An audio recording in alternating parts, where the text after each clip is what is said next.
Fiancé wanted to explore feelings for her longtime crush, so I put her right where she belongs. Alright, here's how it all started, and trust me, this isn't something I expected to be dealing with at 22, especially after 3 years with someone I thought I'd marry. My fiancé, 21F, and I had been together since we were practically kids, growing up together through all those firsts and milestones. We got engaged just last year, and honestly, I thought we were solid. I mean, we weren't perfect. Who is? But I thought we had the type of relationship where we were always honest with each other. Or at least I was. So it all kicked off in November. Things had been a bit off lately, but I brushed it off as stress from work, life, and all that. But then I noticed she'd been talking to this guy. I'll call him Matt. Not his real name, but close enough. I knew a bit about him from her past. He was someone she'd liked way back before we got together. I'd even met him once at a friend's gathering and didn't think twice about it. I mean, yeah, maybe I was a little uncomfortable with the idea of her talking to an old crush, but I'm not the jealous guy type, so I shrugged it off. At first it seemed harmless. She'd show me her phone every now and then and mention something funny he said or whatever. It was like, okay, cool, he's just an old friend. But things started changing, and I felt like I was on the outside looking in. She'd go out of her way to mention him, to bring him up in conversations where it didn't even fit, you know?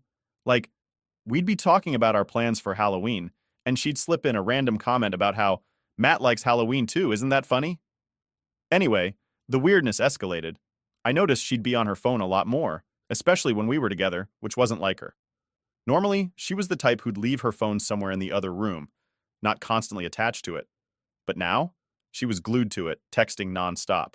And whenever I asked who she was talking to, she'd get a little defensive, saying it was just friends. Which, okay, maybe it was, but something about her tone was different. One night, she came up to me all excited, like, hey, let's watch this new show on Netflix. It's supposed to be really good. So we started watching it, and I got into it because it was actually decent. Fast forward a few days, and I'm scrolling through her texts on her phone. She'd left it on the couch while grabbing us snacks. And boom, there's Matt, talking to her about that exact show. She had started watching it because he recommended it to her. I know it might sound minor, but it hit me like a ton of bricks. Here we were, doing something that felt like our thing. And I find out it's actually their thing. She didn't even tell me he'd suggested it.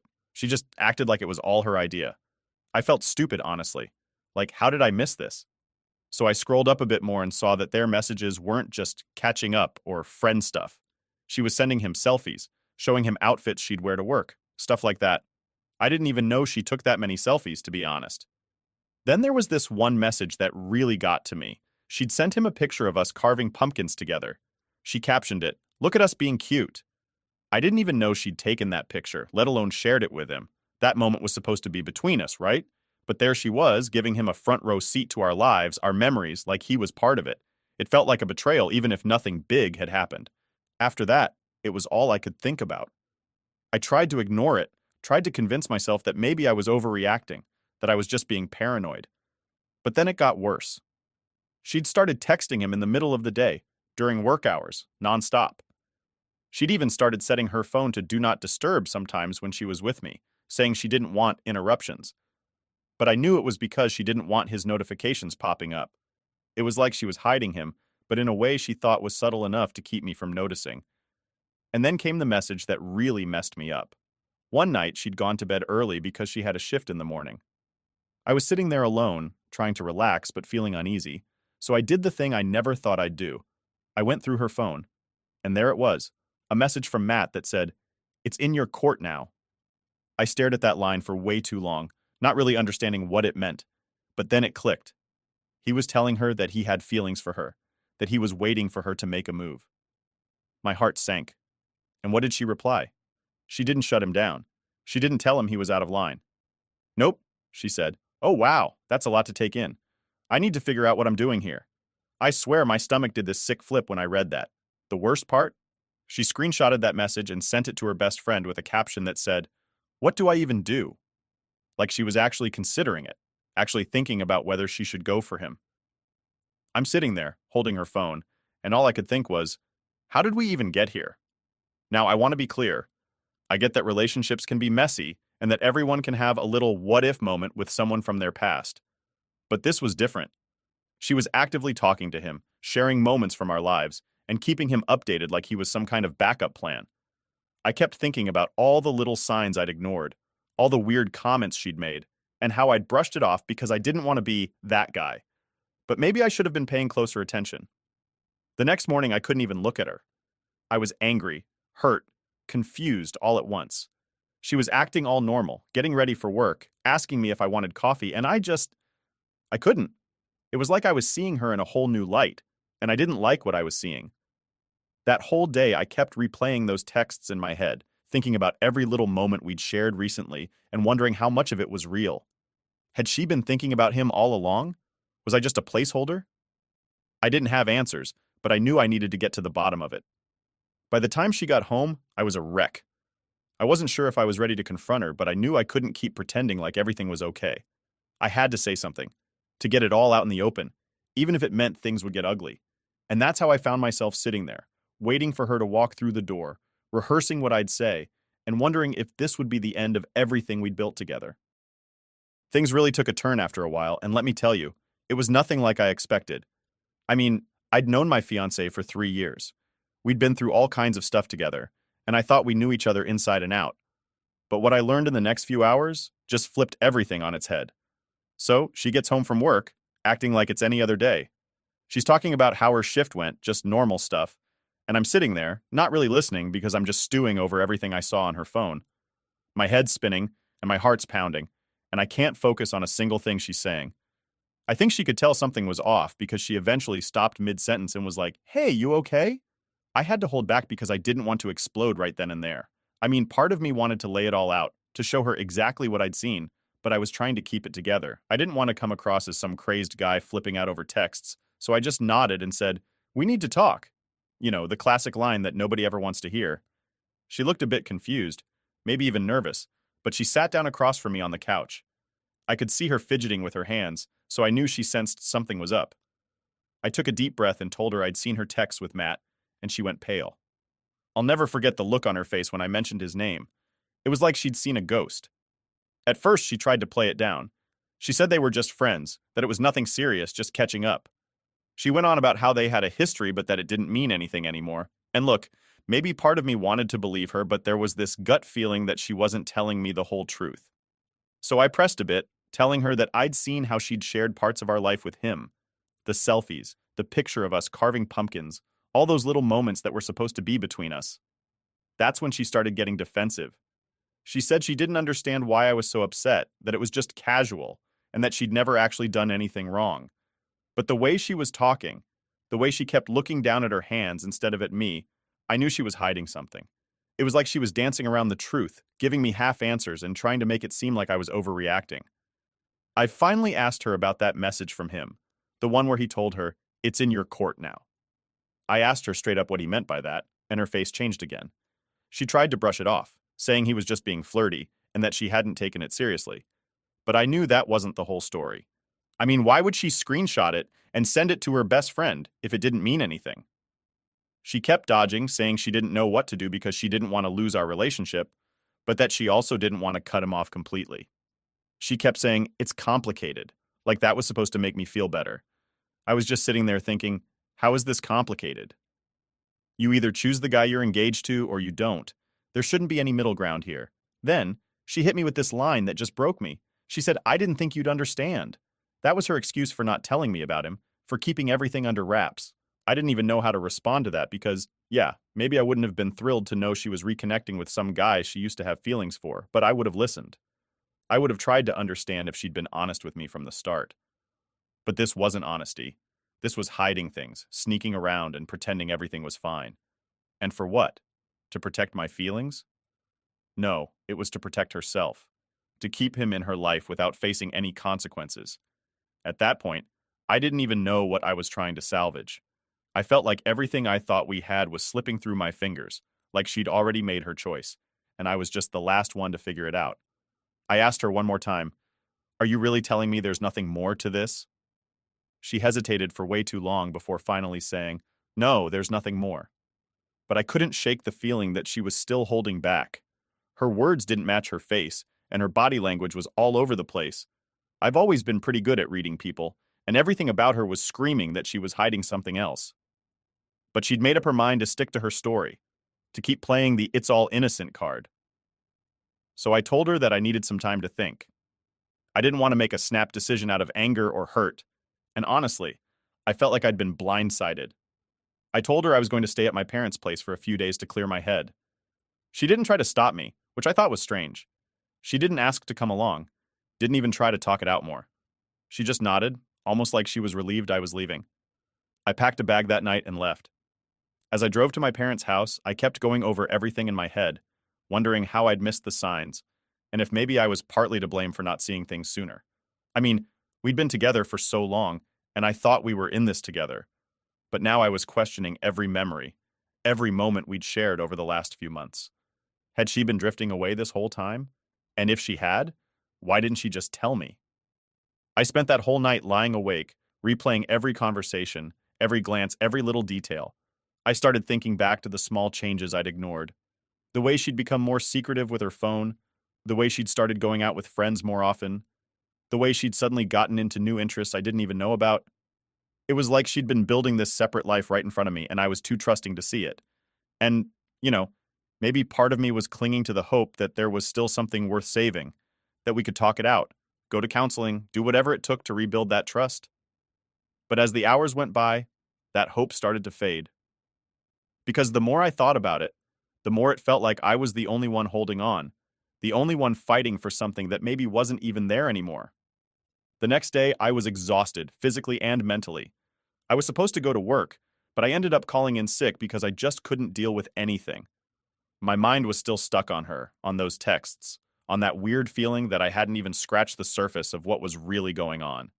By the end of that day, I knew I'd have to go back and confront her again.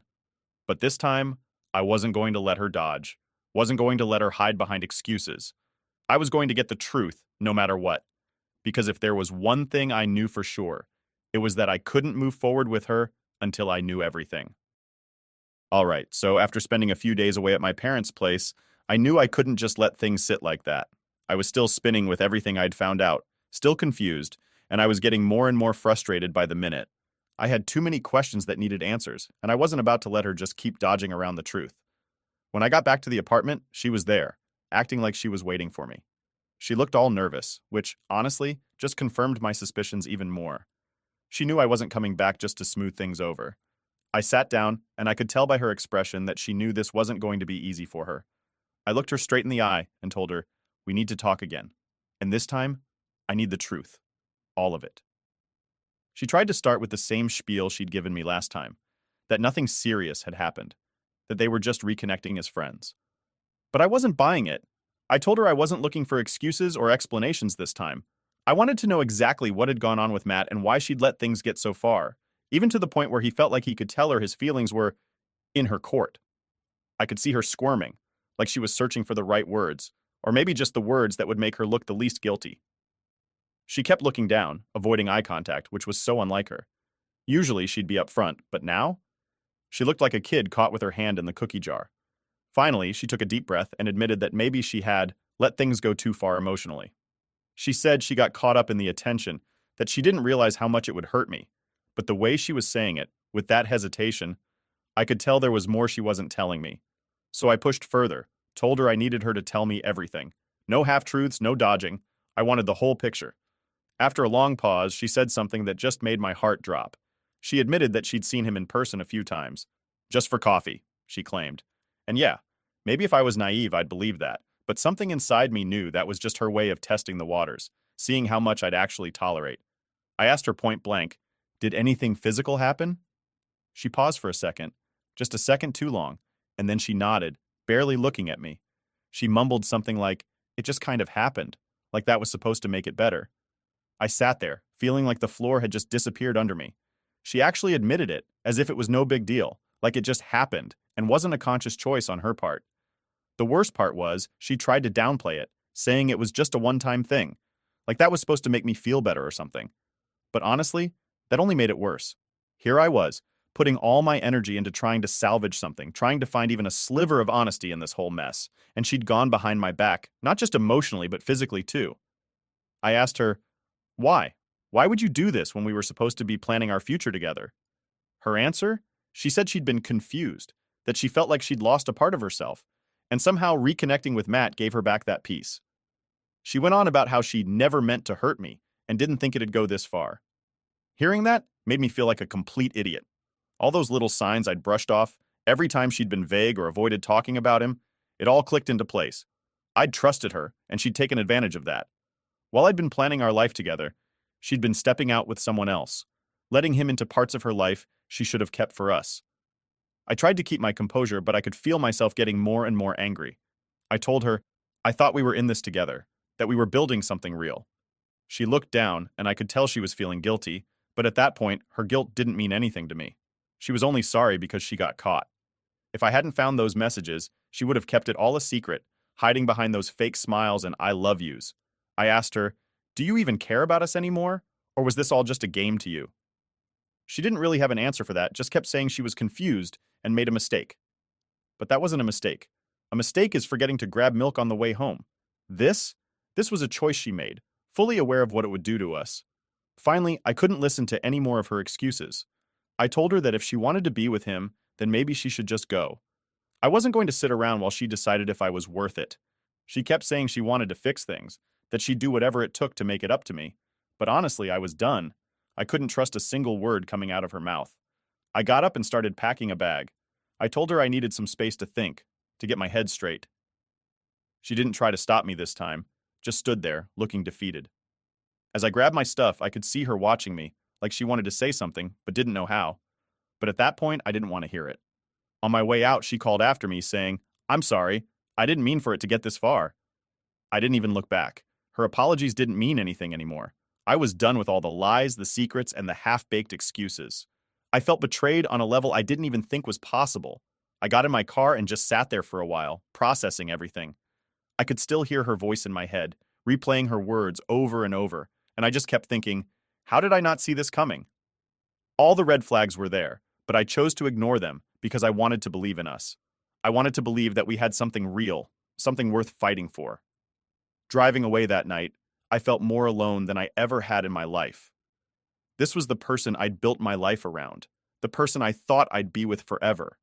And now it felt like all those years, all those memories, had been shattered in an instant. All right, so here's where things started getting real. After I left the apartment, I spent a couple more days at my parents' place, just trying to clear my head. I still couldn't believe that she'd actually crossed the line with him, not just emotionally, but physically too. Everything we'd been building up over the past few years felt like it was crumbling around me, and I was stuck with all these questions about what was true and what was a lie. But then something hit me that just added to the mess. I started thinking about all the ways she'd been relying on me financially over the years.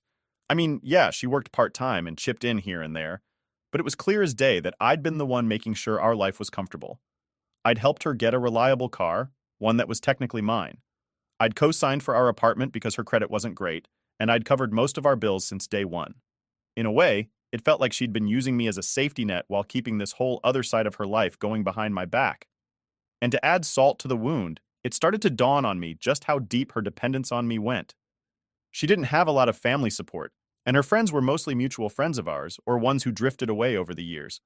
I'd been the one she leaned on for everything, and here she was, betraying me with some guy who probably couldn't even give her half of what I'd provided. When I decided to go back to the apartment to get some more of my stuff, she was there. I could tell right away she'd been waiting for me. She looked like she hadn't slept much, and for a second I thought, good. Maybe now she realizes what she's lost. But then I pushed that thought aside. I wasn't about to feel sorry for her. She'd done this to herself. As soon as I walked in, she went into apology mode. She said she'd been thinking about everything and that she'd do whatever it took to fix things. She was saying all the right words, but I'd heard it all before. And now I knew those words meant nothing. She started talking about how much she missed me over the past few days, how she couldn't believe she'd let things get this bad. She kept saying she'd cut him off and that she wanted us to go to counseling to work through this together. But all I could think about was how she'd acted before, how she'd pretended like everything was fine while lying to my face. And honestly, it was hard to believe she'd changed just because she got caught. I told her I wasn't buying her promises anymore, and that if she wanted to work on things, she should have thought about that before she started sneaking around. She kept looking at me with these pleading eyes, but I wasn't going to fall for it. I told her that I'd been the one putting everything into this relationship, time, money, commitment, while she'd been off keeping secrets. She tried to argue that she'd contributed too, but let's be real. Most of what she had was because of me. I'd been paying for most of our stuff, covering her when she couldn't afford things, and making sure she had what she needed. It hit me that I'd been supporting her this whole time, just for her to turn around and throw it all away for some guy who probably didn't care about her half as much as I did. Then she dropped a line that made my blood boil. She said, "I just got lost in the excitement of reconnecting with an old friend. I never thought it'd go this far." I couldn't believe she was still calling him an old friend after everything. I asked her, "How do you justify doing this to the person who's been there for you, who's been making sure you're all right this whole time?" She didn't have a good answer. She just looked away, her face turning red, like she was embarrassed. But I didn't care. At that point, I'd had enough. I told her that I was done, that I couldn't be with someone who'd put me in a position like this. She got really emotional, started crying and saying things like, "I know I messed up, but I can't imagine my life without you." She even tried to hug me, but I stepped back. I wasn't about to give her that comfort when she'd done nothing to deserve it. She started saying how hard things were going to be without me, how she didn't know where she'd go or what she'd do. It was like she was trying to guilt trip me into staying, hoping that I'd feel sorry for her and give her another chance. But all I could think about was how easy it had been for her to betray me, even after everything I'd done for her. If she'd really cared about us, about me, she would have respected our relationship enough to shut that whole old friend thing down right from the start. I told her, "You've been leaning on me this whole time, but you clearly didn't value what we had. You're just realizing it now because you're about to lose everything that made your life comfortable." And that's the truth of it. I'd been her support system, her rock, the person who made her life stable. And she threw that all away because she got caught up in excitement with some guy who wasn't even willing to commit to her. She kept saying she was sorry, that she'd learned her lesson, and that she'd prove herself if I just gave her the chance. But I couldn't trust her anymore. I told her I was taking my name off the lease and that she'd need to figure out her own place to stay. I could see her panic at that. She tried to argue, saying she couldn't afford the place on her own, that she didn't have anywhere else to go. And yeah, maybe that sounds harsh, but at that point, I didn't care. I wasn't responsible for her anymore. The more she talked, the more desperate she sounded, going on about how much she needed me, how she was going to be completely lost without me. And that's when it hit me. She wasn't fighting for me. She was fighting to keep her comfortable life, the one I'd built for her. It was never really about us or love. It was about what I provided, what she was afraid to lose now that she'd burned the bridge. By the end of it, I felt like a weight had been lifted. I wasn't responsible for her mess, and I wasn't going to let her make me feel like I was.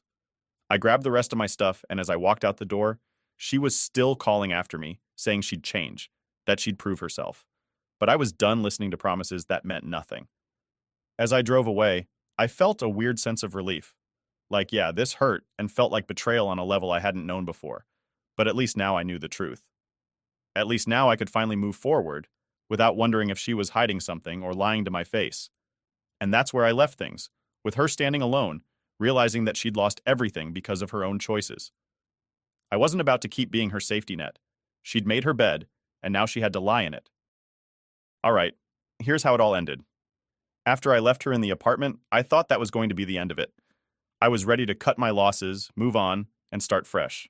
I'd packed my stuff, told her I was done, and as far as I was concerned, that chapter of my life was closed. I didn't expect to hear from her again, especially not after everything I'd said. But of course, she wasn't about to just let it go like that. A few days later, she started texting me, and at first I ignored it. I didn't see the point in dragging things out. I was done. I wanted no more of her explanations or excuses. But the messages kept coming. Long, drawn-out paragraphs talking about how much she missed me, how she'd made a huge mistake, and how she'd do whatever it took to make it right. Honestly, reading them just reminded me of how far she'd pushed things and how much damage had already been done. She must have realized I wasn't going to respond to texts, so she tried calling. I ignored that too. I'd already wasted too much time and energy on her drama, and I wasn't going to get sucked back in just because she was having regrets. But she kept trying, every day for a week. Finally, she left a voicemail saying she was outside my parents' house and just needed to talk. It felt like she was cornering me, and I knew if I didn't handle it, she was just going to keep showing up wherever I was. So I stepped outside to talk to her, and she looked rough, like she hadn't slept or eaten in days. She started off with the same routine I'd already seen in the messages and calls. She said she realized she'd messed up, that she'd take full responsibility, and that she was willing to do anything to prove herself to me. But I wasn't interested in her performance. I told her that she'd already proven who she was by her actions, and nothing she could say would change that. Then she dropped this line: "I have nowhere else to go." And for a second, I could feel the guilt trying to creep in. But I shut that down fast. I wasn't the one who'd betrayed her trust, who'd been sneaking around and lying for who knows how long. She'd made those choices, not me. I told her, "You should have thought about that before you did what you did." She started tearing up, saying that she didn't mean for any of this to happen, and that she never realized how much she needed me until now. But the thing is, all I could see was someone who was just scared of facing the consequences of her own actions. She wasn't sorry for betraying me. She was sorry she got caught and had to deal with the fallout. And that's not my problem. She kept pushing, saying she needed my support, that she couldn't handle all of this on her own. And then she asked if she could stay with me, just until she figured things out. I could tell she thought I'd cave, that I'd give in because we had all this history and because, well, I'd been her support for so long. But I told her, "No, you're on your own now. You wanted to keep secrets? Then go figure out your life without me in it." She kept pleading, saying she couldn't make it on her own, that she didn't have the resources, the stability. It was like she was throwing every excuse in the book to make me feel bad enough to take her back, but I wasn't about to be manipulated. I looked her in the eye and told her straight up, "You're only here because you realized how good you had it. If you really cared about me, you wouldn't have done any of this in the first place." At that point, she seemed to realize I wasn't budging. She started crying even harder, talking about how she had no idea what to do and that she made a mistake. But honestly, I was done feeling bad. She'd made her bed, and now it was time for her to deal with it. I didn't owe her anything. Not a place to stay, not my sympathy, nothing. Before she left, she tried one last time to tell me she'd do whatever it took to make it right, but I wasn't interested. I told her that if she really wanted to change, she should start by being honest with herself about who she is and why she does the things she does. Because all that talk about not meaning for it to happen was just her avoiding responsibility. She made her choices, and now she had to face them, alone. As I watched her walk away, I felt this sense of relief. Sure, there was still some hurt. Losing someone you thought you'd spend your life with isn't easy, no matter the circumstances. But letting go of that burden, of being her safety net and the one always taking care of her, felt like lifting a weight off my shoulders. I'd been carrying that relationship for so long, and it was time to put it down. A few days later, she sent one final text, a long paragraph trying to clear the air and asking if we could still be friends. That one really got me laughing. Friends? After all that? I didn't even bother responding. I just deleted the message and blocked her number. I wasn't about to let her keep a foot in the door, hoping she could come crawling back whenever things got tough. Looking back now, I realize how much I'd been ignoring all those red flags. She'd always been a bit dependent on me financially and emotionally, and I just chalked it up to her needing a little extra support. But it's clear now she was more interested in what I could give her than actually building a life together. It wasn't love. It was convenience. And to everyone who warned me that she wasn't marriage material, that I'd be setting myself up for heartbreak, thank you. You were right. I was blinded by what I thought we had, by the future I thought we were building together. But at the end of the day, I dodged a bullet, and I'm grateful for that. I can move on now, knowing that I didn't settle for someone who didn't deserve me. This whole experience was a lesson in trusting my gut, paying attention to red flags, and knowing when to walk away. She can figure out her own path now, just like I'm figuring out mine, and maybe one day she'll learn something from all this. But honestly, that's not my concern anymore. I've got my own life to live, and I'm finally free to live it without constantly looking over my shoulder, wondering if I'm being lied to. So yeah, that's how it ended. She had nowhere to go, no plan, and no one else to turn to because she'd burned her bridges. And me, I'm done looking back. I'm ready to move forward and find someone who values me for real. Last update. All right, here's how things played out after I cut her off for good. A couple of weeks went by, and honestly, I was finally starting to feel like I could breathe again. The constant stress was gone, and for the first time in months, I was able to focus on myself, work, and just moving forward. I hadn't heard from her since I blocked her, and that was fine by me. I was putting it all behind me, or at least trying to. Then one day, I was hanging out with a buddy of mine. His wife's close friends with a girl who knew my ex pretty well, so they ended up hearing some things. My friend looked hesitant at first, but eventually he said, "Man, you're going to want to hear this." I could tell by the look on his face that it wasn't good, but at this point, I was kind of curious. Turns out, right after we broke up, my ex ran straight to Matt, the same guy she'd cheated with. They spent a week or two together, and for a second, I'll admit I felt that familiar sting. I mean, yeah, I was over her, but hearing she jumped right into something with the same guy she threw everything away for still hit. But that feeling didn't last long. Because here's the kicker. Matt wasn't exactly in it for the long haul. Apparently, he hooked up with her for a bit, but after about 2 weeks, he went right back to his own girlfriend. Just left my ex high and dry, like she was nothing more than a short fling.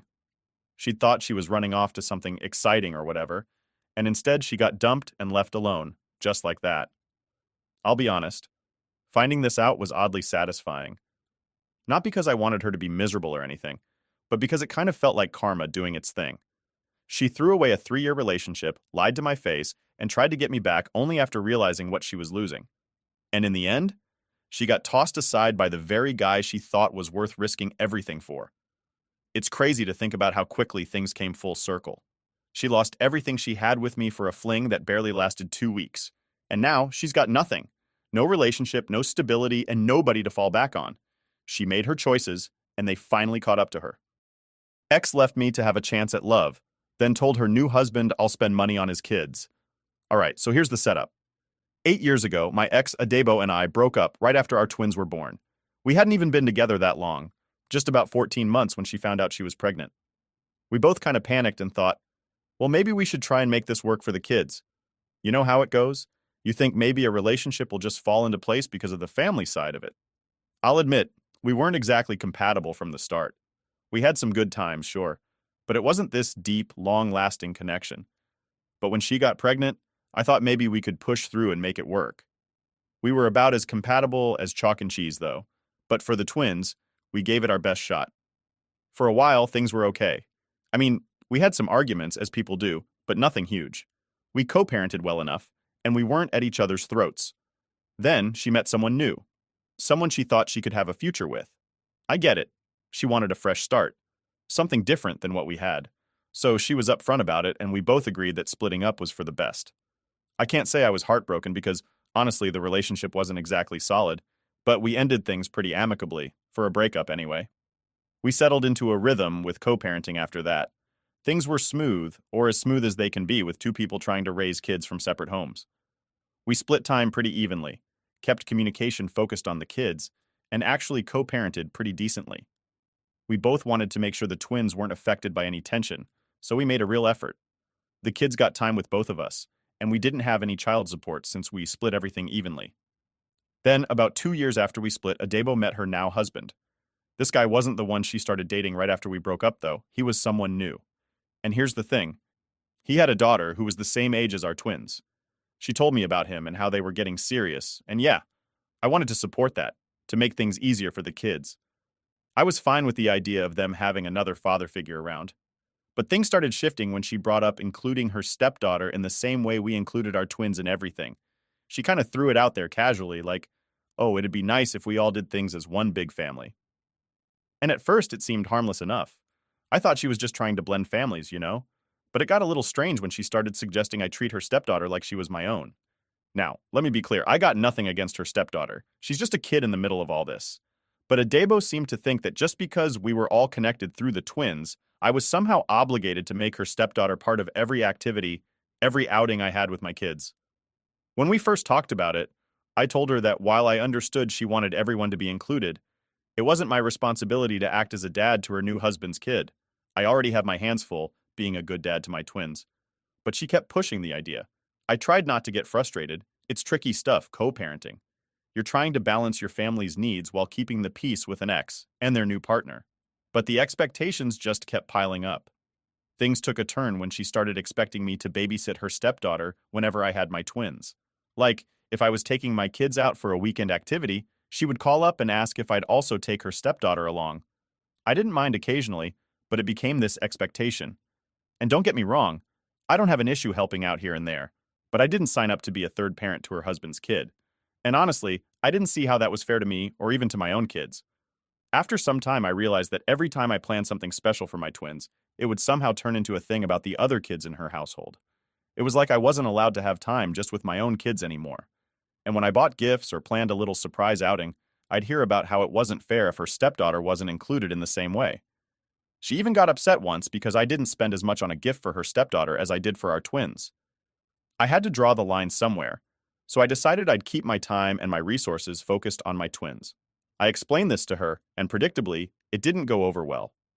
She said I was being selfish and that I wasn't supporting her whole family.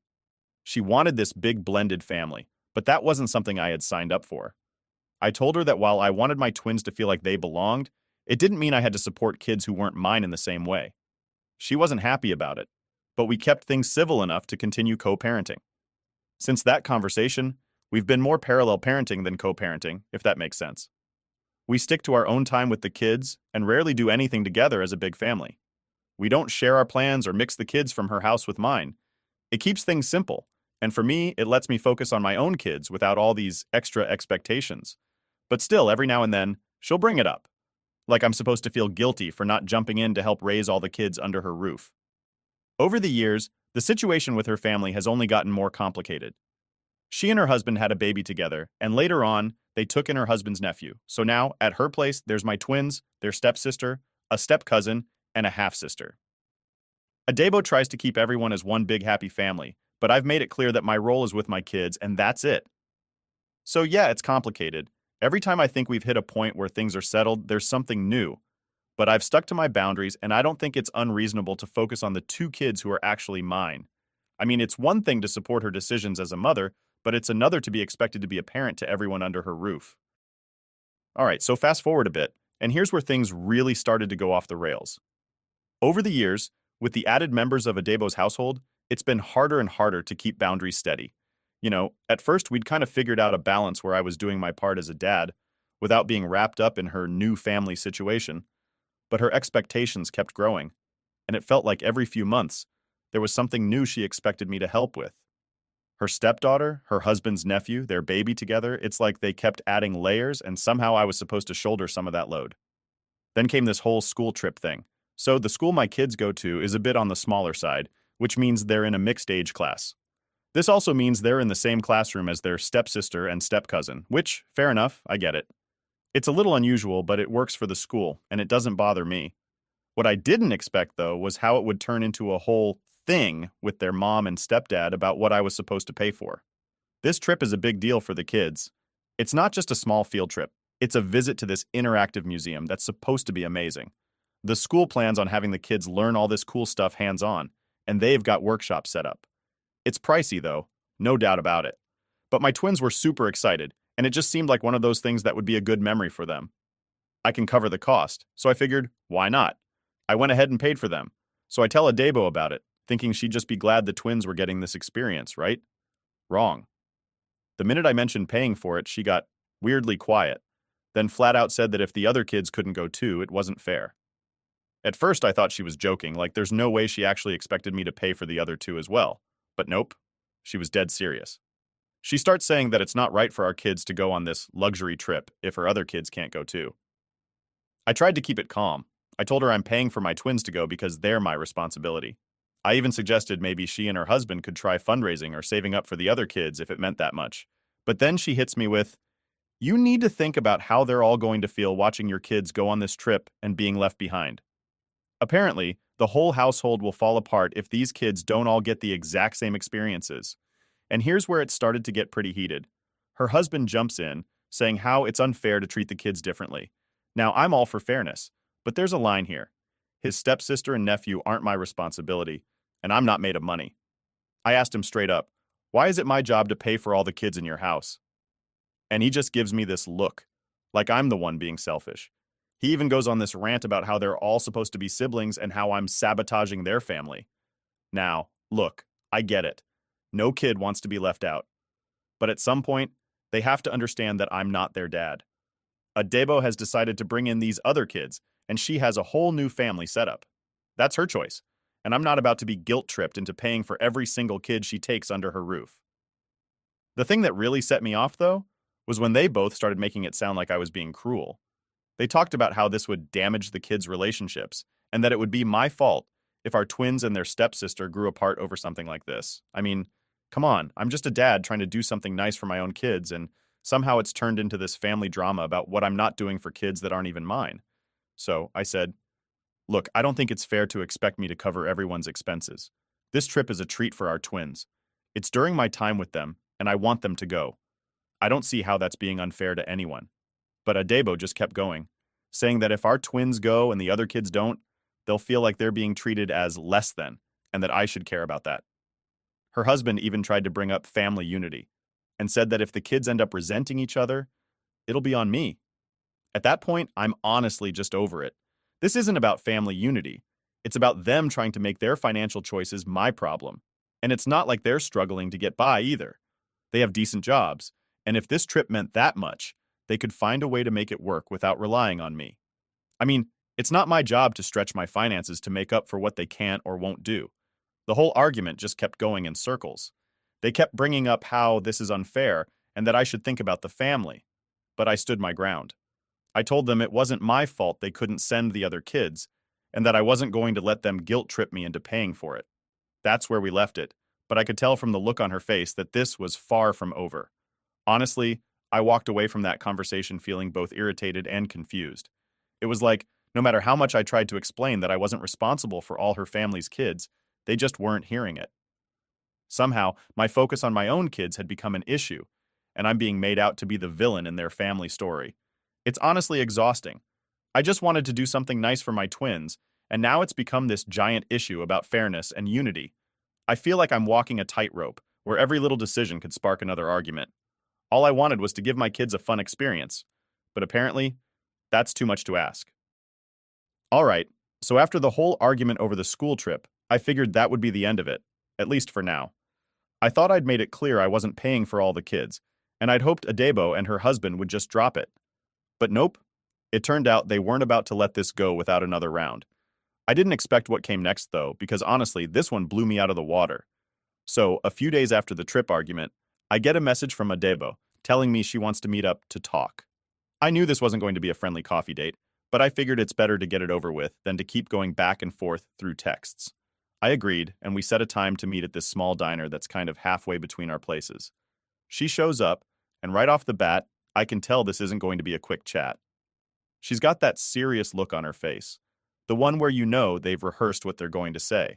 So she sits down, and right away she starts with, I don't think you're understanding the situation. And I'm thinking, I think I understand it just fine. I'm paying for my kids, and that's that. But I let her talk. She goes into this whole thing about how I need to look at the bigger picture and how this isn't just about a school trip. It's about setting a standard for how we're going to handle things going forward. I guess she thinks that if she frames it as this big family philosophy thing, I'll feel obligated to agree. She starts saying how this trip is just one example, and in the future there will be other activities, events, maybe even family vacations, and that we should be on the same page about treating all the kids equally. I couldn't believe it. I was like, wait, is she seriously suggesting I pay for family vacations for all her kids now? But I just listened, trying not to react too much because I knew if I got too heated it would only make things worse. Then she brings up the whole fairness argument again. She says, if your kids get to do these things and the others don't, it's going to cause resentment. They're going to feel left out. She even goes as far as to say it could damage the kids' relationship with each other, that they'll grow up with this inequality that'll tear them apart. And I'm just sitting there thinking, they're already different kids from different families with different lives. Why is this suddenly my problem to solve? When she finishes, I try to keep my voice calm and tell her, I get that you want all the kids to feel equal, but these aren't my kids. They're not my responsibility. I remind her that we've been doing this whole parallel parenting thing for a while now, where she handles things on her end, and I handle things on mine. But apparently, she's decided that's not enough anymore, and that's when she drops the real kicker. She says, if you really cared about the kids' well-being, you'd want to support the whole family, not just your kids.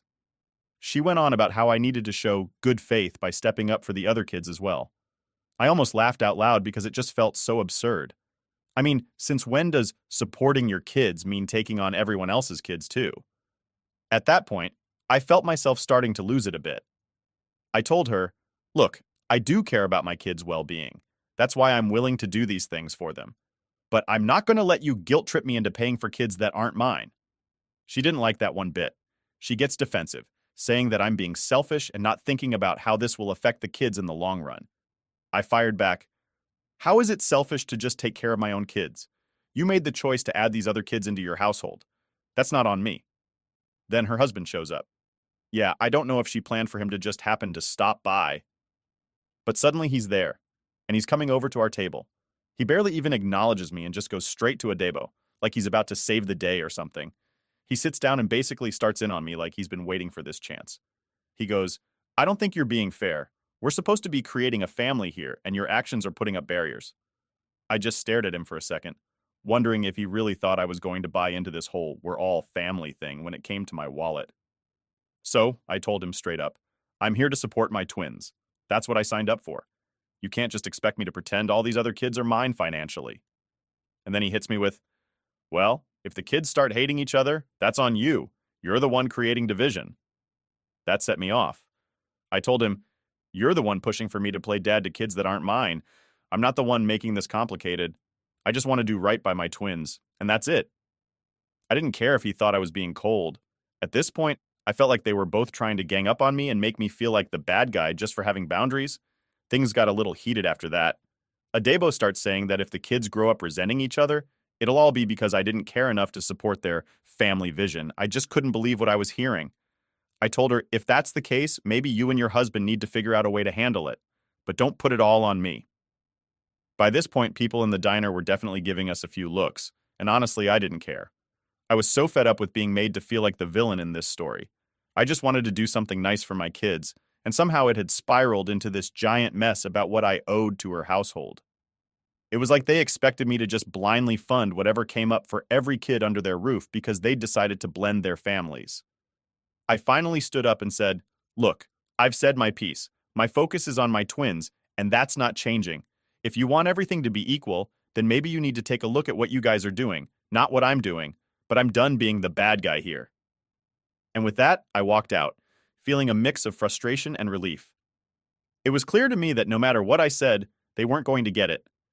As I left, I could still feel their eyes on me, like they were just waiting for me to give in and agree to their terms. But at this point, I was done. I'd set my boundaries, and I wasn't about to let them push me into something I didn't sign up for. It's one thing to want your kids to feel like part of a family, but it's another to expect someone else to foot the bill for it. All right, so after that disaster of a conversation at the diner, I thought things might finally cool down. I figured Adebo and her husband would get the point, maybe just drop it and move on. But I should have known better.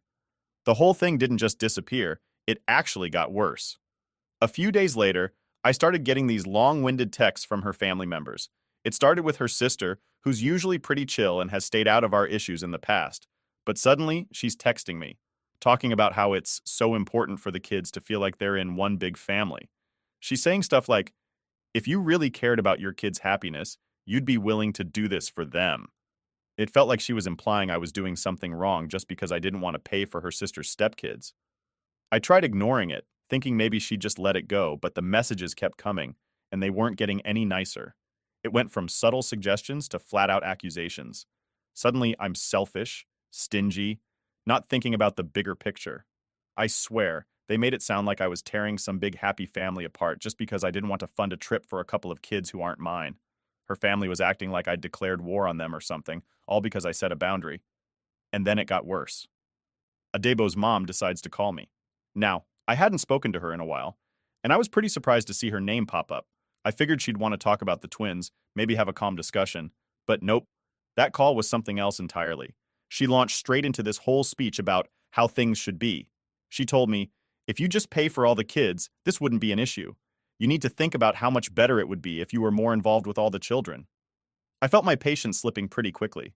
I said, "With all due respect, those kids are not my responsibility. I'm doing right by my own kids, and that's what I signed up for."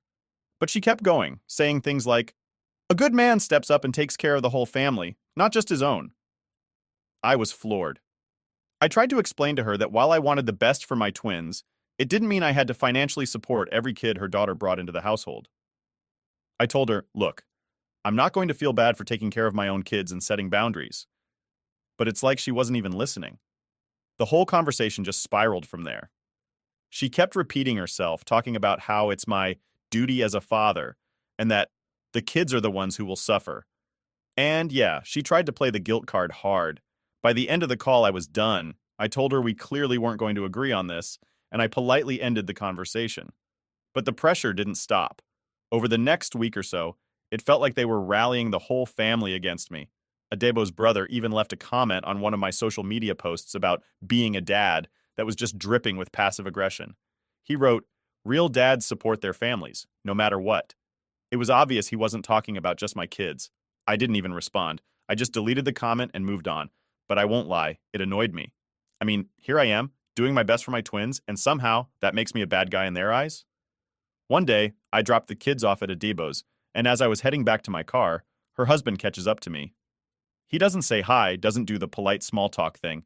He just jumps right in with, "You're hurting the kids with this." I was honestly taken aback. I thought we'd already hashed this out, but clearly he wasn't done. He starts talking about how my decision not to pay for all the kids is driving a wedge between the siblings and how I need to be more considerate of the family dynamic. I told him, "Look, I'm not hurting anyone. I'm taking care of my kids. They're not the ones struggling here." But he wouldn't drop it. He went on and on about how everyone in the family thinks I'm being unfair, and how it's only a matter of time before the kids pick up on it and start resenting each other. It felt like he was trying to lay the whole weight of the family's happiness on my shoulders, and I wasn't having it. I told him, "Your family's opinion doesn't change my responsibilities. I'm not their dad. I'm here for my kids, and that's not going to change." And honestly, at that point, I wasn't sure what else to say. It was like no matter what I did, they were going to see me as the villain in their little family story. That night, I was just sitting there, trying to figure out how it had come to this. All I wanted was to take care of my kids, to give them good experiences. And here I was, being painted as some cold-hearted guy who didn't care about family unity. It's like they just couldn't see the line between what's fair and what's not. I ended up venting to a couple of close friends about it. They couldn't believe the pressure Adebo's family was putting on me. One of my friends even joked that if they were so worried about the kids missing out, they could all pitch in and fund the trip themselves. It made me laugh, but at the same time, it was frustrating, because it really felt like her whole family had decided that I was obligated to be this all-in parent to a bunch of kids who weren't mine. And for what? Just so I could keep the peace with people who clearly weren't respecting my boundaries? The whole thing left a bad taste in my mouth. I was getting texts and calls from random family members, all pushing the same line, and I was so over it. It felt like they'd built up this idea that I owed them something, and they weren't going to drop it until I caved. By the end of that week, I realized that trying to reason with them was pointless. They weren't looking for an explanation, they were looking for me to fall in line. I told myself I wasn't going to let them wear me down. My kids are my responsibility, and I wasn't going to let this whole extended family guilt trip change that. It's crazy to think that all this started from me just trying to pay for my kids' school trip. But now, it's turned into this battle over who's doing enough for the whole family. They may not like it, but I know where I stand. After that week of nonstop messages, friendly advice, and guilt tripping from Adebo's family, I decided I needed to make a final call on where my boundaries were and stick to them, no exceptions. Because at that point, I was done. It was clear to me that no matter how much I explained myself, they weren't going to get it. They were all laser focused on this one big happy family idea, and apparently, I was the guy standing in the way by refusing to pay up for every single kid they added to their home. So first things first, I talked to my twins about the upcoming trip.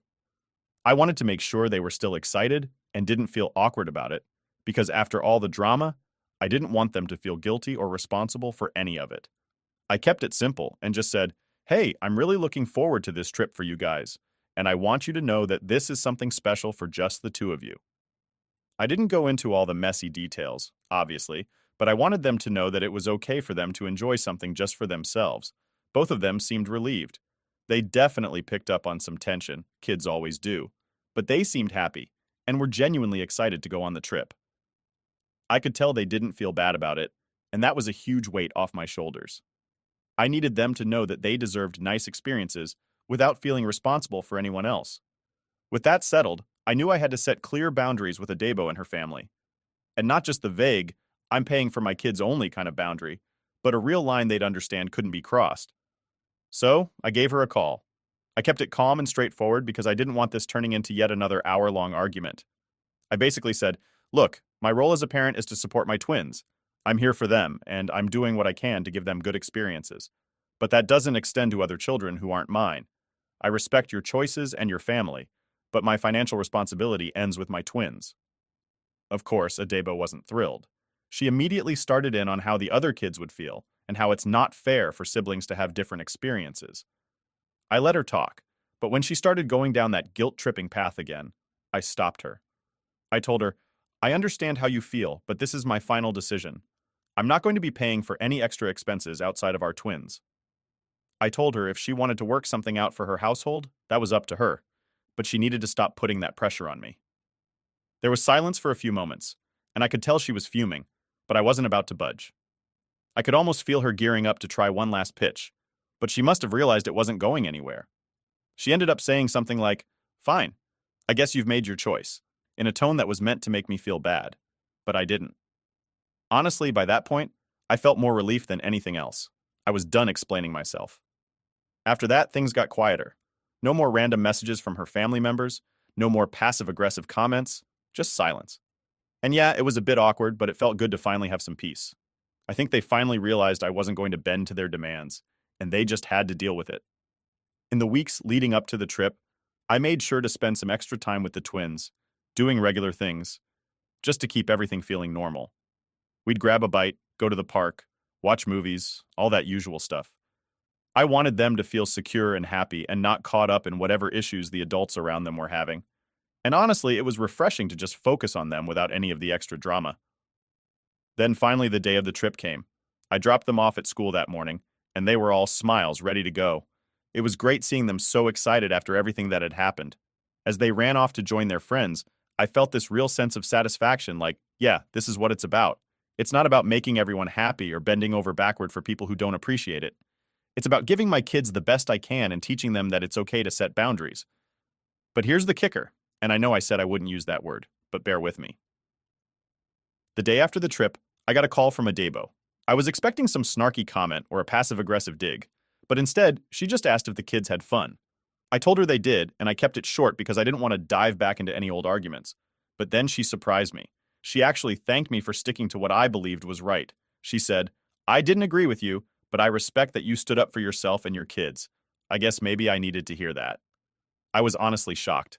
I didn't expect her to come around, but there it was. It wasn't an apology, but it felt like a bit of an acknowledgement that maybe I wasn't the villain they'd all made me out to be. Since then, things have been a lot more peaceful. I don't hear anything from her family, and it's like we've reached this new level of understanding. We might not agree on everything, but we've both accepted our roles in the kids' lives. And honestly, I think it's made me a better dad because now I'm not constantly second-guessing every decision, wondering how it's going to affect her household. I'm just focusing on what's best for my twins. In the end, this whole situation taught me something important. Sometimes, setting boundaries isn't just about saying no to other people. It's about saying yes to your own peace of mind. I've learned that it's okay to prioritize my own family and not feel guilty about it. And if others don't get it, that's on them, not me. So yeah, things are in a good place now. The twins are happy, I'm happy, and it feels like we're finally moving forward without all the extra baggage. I've made it clear where I stand, and I think everyone, even Adebo and her husband, have come to respect that. It's not perfect, and I'm sure there'll be bumps down the road, but at least now I know I can stand my ground and make decisions that are best for my family without getting lost in everyone else's expectations. Update. A few weeks after things had finally settled down, I thought maybe I had heard the last of the demands. But then Adebo hits me up with something new. She starts talking about the twins' living situation at her place, and how they don't have the same comforts they have with me. At first, I'm thinking she's just venting until she starts hinting that I should do something about it. Turns out, she wants me to buy a house. Not for me, but for them. She's saying that it's not fair for the kids to go back and forth between two totally different standards of living, and that it could hurt their self-esteem if they feel like they're lacking at her place. I'm sitting there, trying to process if she's serious, but she's dead serious. She actually expects me to buy a second house for the kids to stay in when they're with her so she can live in it too, all on my dime. I try to keep calm, but I just have to ask, how does that make any sense? You already have a home. She goes off about how their house is too small for a family her size, and how it's affecting the kids' mental well-being. She's talking about equal standards, like I'm supposed to make up for every choice she's made since we split up. When I tell her that's not going to happen, she pulls out every guilt trip in the book. She says, "Don't you want the kids to feel just as comfortable at my place as they do with you?"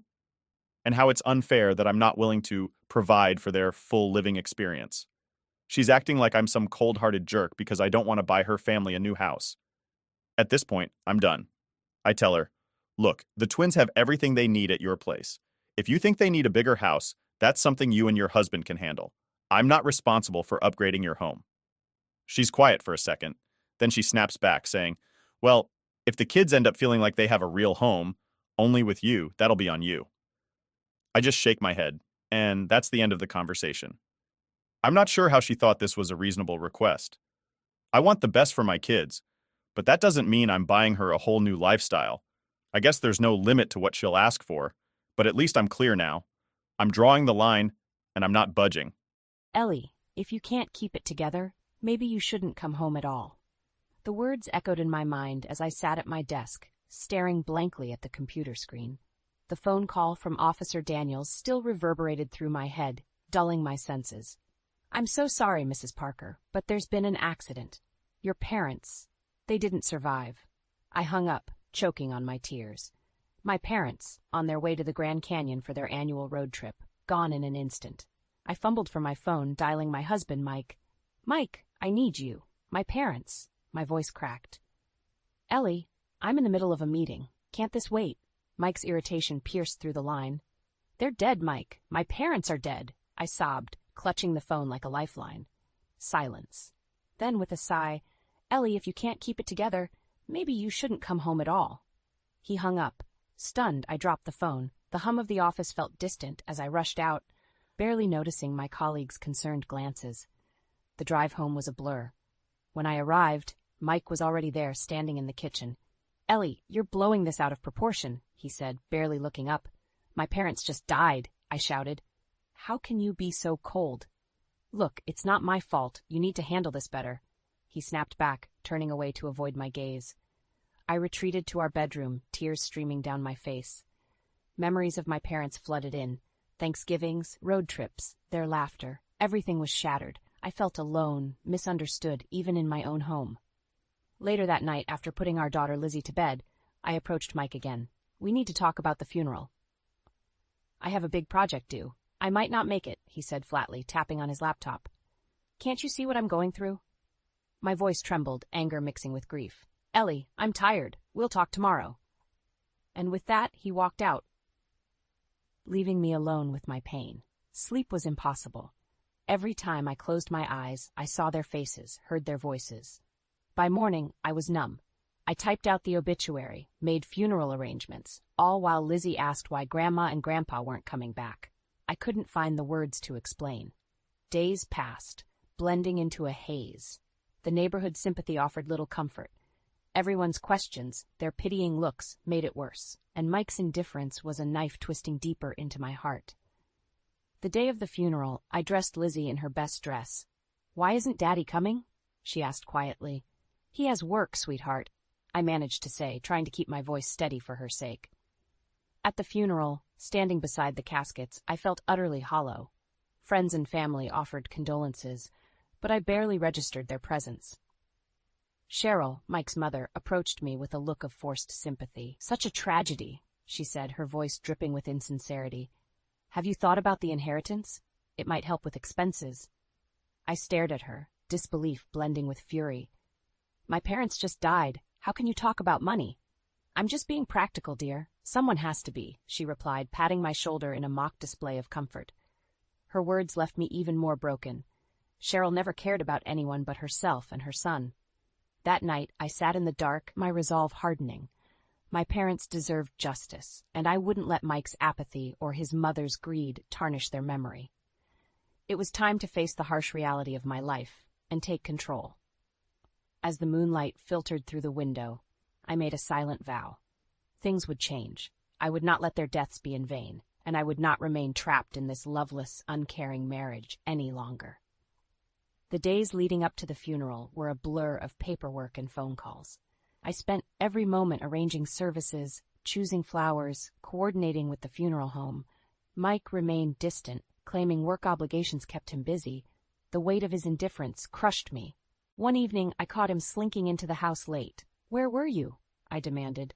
Work. Had to stay late, he replied, avoiding eye contact. Late again? Every night this week, Mike? My voice cracked with frustration. Ellie, I told you, it's a big project, he snapped. He brushed past me and headed to our bedroom, closing the door behind him. I stood there feeling more alone than ever. The night before the funeral, Cheryl showed up unannounced. She breezed into the living room, her perfume overwhelming. Ellie, how are you holding up? She asked, her tone insincere. Doing what I can, I replied, keeping my eyes on the carpet.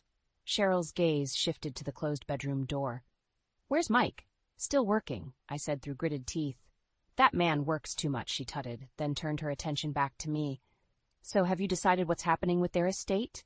I clenched my fists. Cheryl, it's not the time.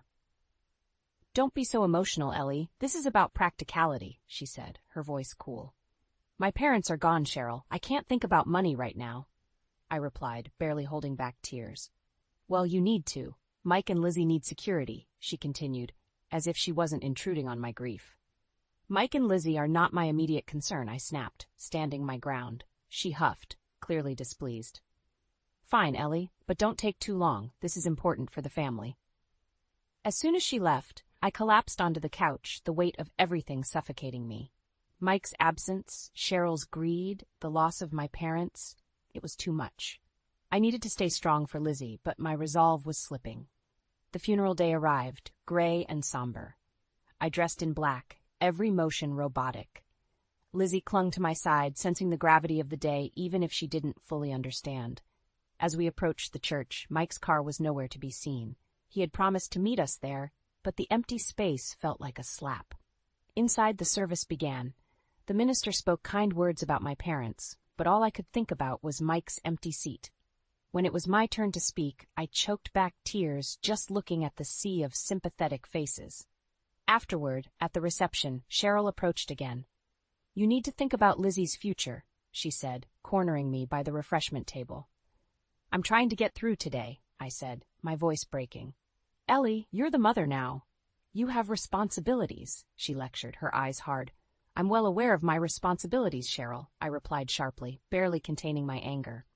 Her face twisted in disapproval. You're making this harder than it needs to be, she muttered before walking away. Standing there, surrounded by people, yet utterly alone, something inside me hardened. Mike's coldness, Cheryl's incessant greed, these weren't just inconveniences. They were part of a larger problem, a toxic burden I didn't need to carry. I looked down at Lizzie, her innocent face looking up at me. For her sake, I knew I had to act. I couldn't rely on Mike or endure Cheryl's manipulation any longer. My parents' death had shattered my world. Now I had to rebuild it. Stronger for both of us. It was time to make some changes, and I knew exactly where to start. As days turned into weeks after the funeral, I noticed Mike's absences becoming more frequent and his excuses thinner. Each late-night return chipped away at the fragile remnants of our marriage. One evening, while Lizzie was engrossed in her homework, I cornered him in the kitchen. Where have you been, Mike? I asked, my voice steady. Work, Ellie. I told you, he replied, avoiding eye contact as he rummaged through the fridge. Work? Really? I crossed my arms. You smell like cheap perfume. He froze, then turned to face me, his expression hardening. You're imagining things. Maybe you should get help. I scoffed, fury boiling up. Don't turn this on me. I know something's going on. You're paranoid, he snapped, grabbing a soda and slamming the fridge door shut. I watched him walk away, a decision forming in my mind. If he wouldn't come clean, I'd find out myself. I had to know the truth for my and Lizzie's sake. The next day I made a call to a private investigator. Hello, Mr. Harris. I need to find out what my husband's up to, I explained, feeling a mix of desperation and resolve. Mr. Harris was efficient. Within a week he had gathered enough evidence to fill a small folder. We met in a nondescript cafe, him sliding the folder across the table. You were right to suspect, Mrs. Parker. He's been seeing a woman named Kim Blackwood. She works at a local bar. My heart pounded as I flipped through the photographs.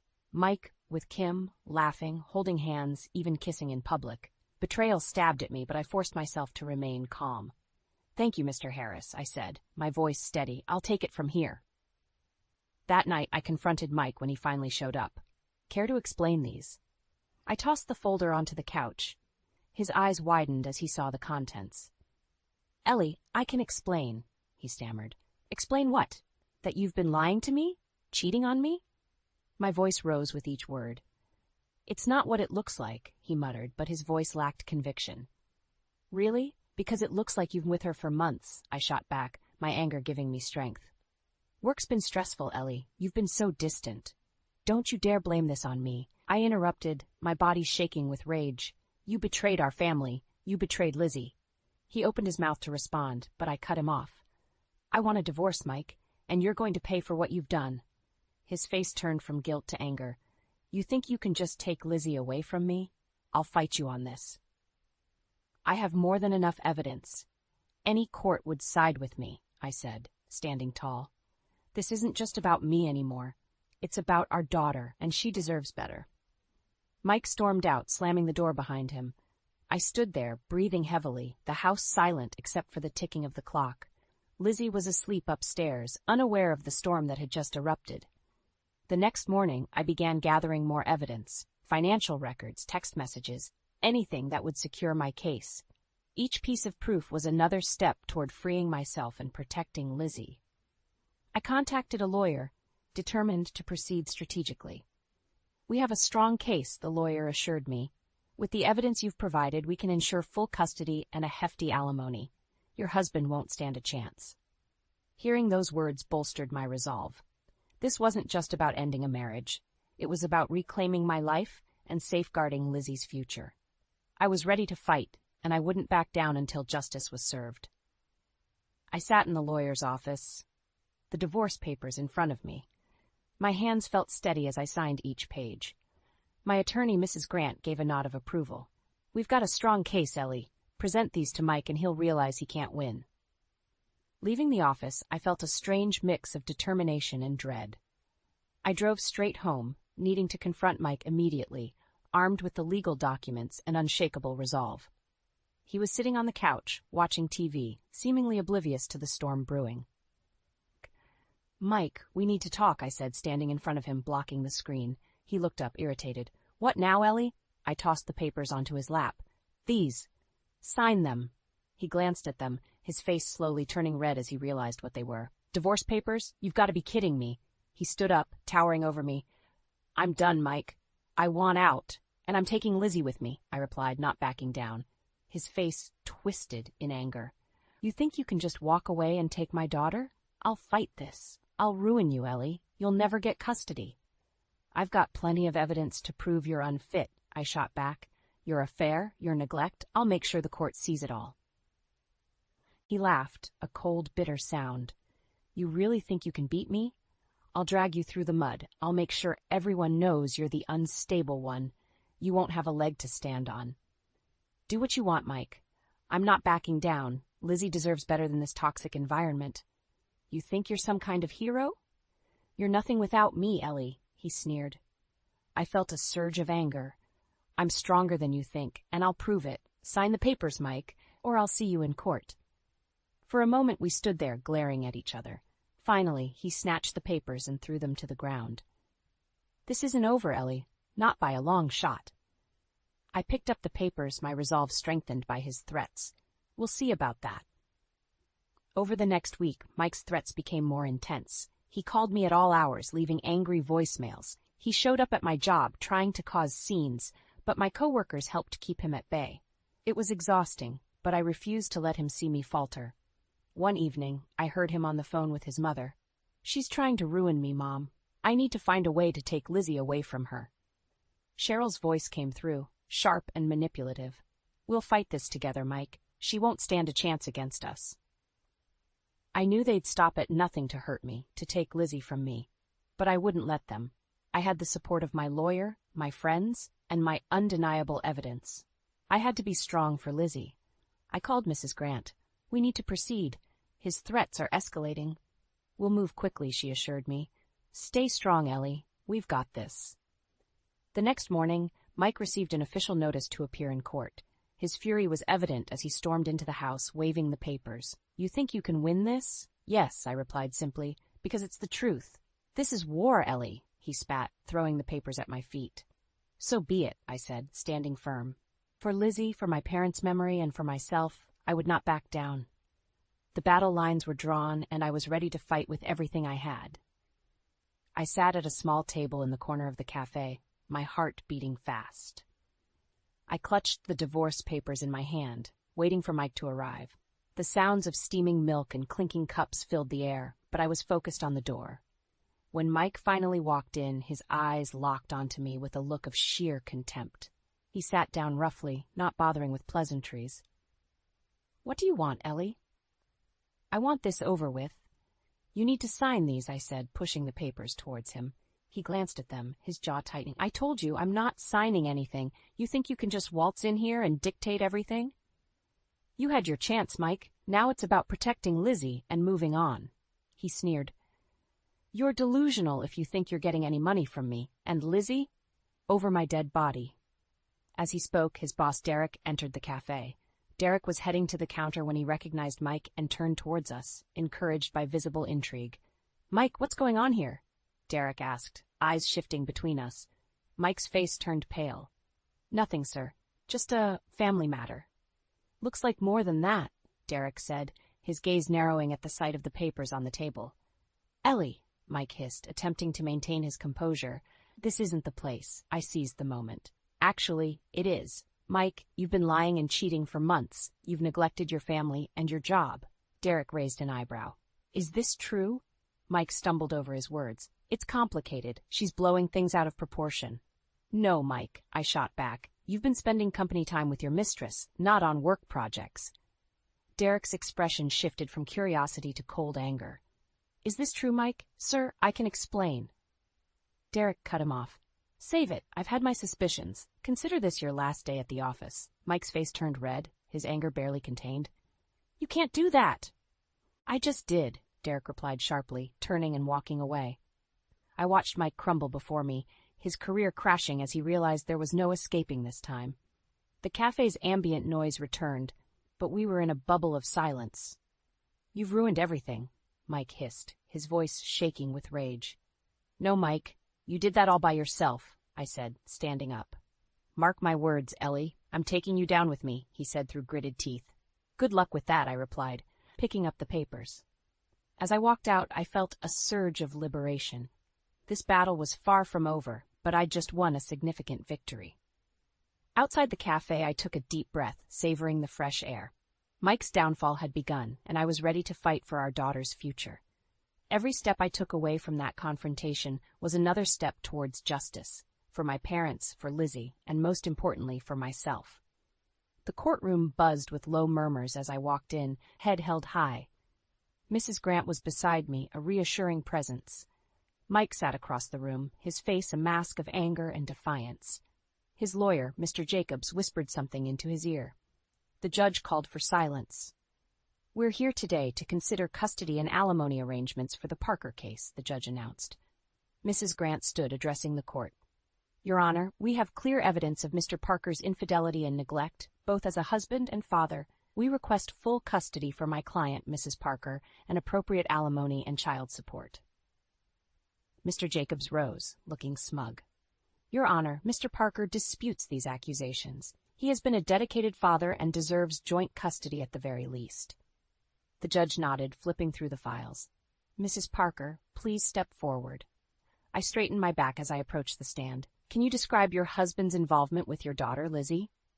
"Mike has been absent, that both physically and emotionally," I began. "He's focused on his affair and neglected his responsibilities at home. Lizzie needs stability, which I can provide." Mrs. Grant then presented the evidence. Photos, text messages, financial records, all condemning Mike. I saw his face redden as each piece of evidence was displayed. The judge looked over the documents carefully. "It seems clear that Mr. Parker has been preoccupied with his affair," he said, turning to Mike. "Do you have anything to say?" Mike stood, his body rigid. "Your Honor, this is all blown out of proportion. I've provided for my family. Ellie's just trying to ruin me." Mrs. Grant interjected. "Your Honor, Lizzie's well-being is our priority. Mr. Parker's actions have shown he's incapable of being a responsible parent." At that moment, the courtroom doors creaked open and a man walked in. It was Kim's husband, Dave. He approached the judge, holding a stack of papers. "Your Honor, if I may," Dave said, his voice steady despite the tension in the air. I, too, have evidence against Mr. Parker and my wife, Kim. Mr. Parker's actions have not only hurt his family, but mine as well. The judge allowed him to submit the documents. Dave outlined how their affair had affected his family, detailing financial discrepancies and deceit. The courtroom listened intently, the atmosphere thick with tension. After a thorough review, the judge spoke. Mr. Parker, given the overwhelming evidence, I rule in favor of Mrs. Parker. She is granted full custody of Lizzie and significant alimony and child support. Mike's face registered defeat. This isn't fair, he muttered under his breath. The judge continued, furthermore, these financial records suggest potential fraud. This will be investigated separately. I felt a wave of relief wash over me. As the proceedings concluded, Mike shot me a venomous look. This isn't over, Ellie. I met his gaze, unflinching. Yes, it is, Mike. Yes, it is. Outside the courtroom, Dave approached me. I'm sorry for everything. Let's make sure they pay for what they've done. Agreed, I said, feeling a sense of camaraderie. As I walked to my car, I called Mrs. Grant. Thank you for everything. What's next? We'll finalize the paperwork, and then we'll look into those hidden accounts your investigator found, she replied. I nodded, determination burning within me. This battle was almost won, but the war wasn't over. Mike's deceit would lead to his downfall, and I was prepared for the next fight. With Lizzie by my side, there was nothing that could break me now. The knock on my door was sharp and insistent. I opened it to find a stern-faced detective holding a warrant. Mrs. Parker, may we come in? I stepped aside, heart pounding. What is this about? The detective nodded to his partner. We're here to search for documents related to Mr. Parker's offshore accounts. We have reason to believe he's been hiding assets. My mind raced. Mike had lied and cheated, and now his financial deceit was coming to light. Take whatever you need, I said, leading them to Mike's old office. While the detectives sifted through papers, I called Mrs. Grant. They're searching the house for evidence of Mike's hidden accounts. Good, she replied. This will only strengthen our case. Stay calm and cooperate. As the detectives worked, I found myself outside, watching Lizzie play in the yard with our neighbor's children. She looked so carefree, a stark contrast to the chaos inside. Hours passed before the detective reappeared. We've found enough to initiate a full investigation. Thank you for your cooperation, Mrs. Parker. You'll be hearing from us soon. After they left, I was overwhelmed with a mix of relief and anticipation. This was another nail in Mike's coffin, another step toward justice. The next morning, I received a call from Derek. Ellie, I wanted you to hear it from me. Mike's been arrested for fraud. The company's pressing charges. I closed my eyes, absorbing the news. Thank you for letting me know, Derek. This was inevitable, he sighed. He crossed too many lines. Take care, Ellie. Mike's arrest unleashed a media frenzy. Cameras and reporters swarmed our neighborhood, seeking a statement. I kept a low profile, focusing on Lizzie and the life we were rebuilding. One evening, as I tucked Lizzie into bed, she looked up at me with wide eyes. Mommy, is Daddy coming home? I brushed her hair gently. Not for a while, sweetheart, but you have me, and that's all we need right now. She nodded, trusting and innocent. Okay, Mommy, I love you. I love you too, Lizzie, I whispered, feeling the weight of my promise. I had to stay strong for her. Days turned into weeks. Mike's world continued to unravel. His assets were frozen, his accounts scrutinized. Cheryl tried to intervene, but her attempts were futile against the mounting evidence. I received a call from Kim one afternoon. Ellie, it's Kim. Can we talk? I hesitated, but curiosity and a need for closure prompted me. Fine, come over. When she arrived, she looked worn. I'm sorry for everything, she began, her voice shaky. I didn't realize the extent of Mike's lies. He's ruined my life, too. I studied her, seeing the guilt and regret. So what do you want from me? I just wanted to apologize and offer my support. What he did to both of us is unforgivable. I nodded, feeling a strange sense of solidarity with her. Thank you, Kim, but Mike's actions have consequences, and we both have to live with that. As she left, I felt a weight lift from my shoulders. Closure was coming, slowly but surely. Weeks later, the court verdict was in. Mike was found guilty of fraud and embezzlement. He faced years in prison, his reputation shattered, his life in ruins. Cheryl's health declined rapidly, and she moved into a care facility. Mike's network of lies had collapsed entirely. One afternoon, as Lizzie and I were playing in the yard, the sun shining brightly, I realized we had reached a turning point. "Mommy, are we okay now?" Lizzie asked, her innocence refreshing. "We are, Lizzie. We're better than okay," I said, scooping her into my arms. "This is our fresh start." She giggled, her laughter a sweet balm to my weary soul. For the first time in a long while, I felt the stirrings of hope. Our future was bright, untouched by the shadows of the past. Mike's downfall was complete, and in its wake we would rebuild, stronger than ever. The move to California was hectic but liberating.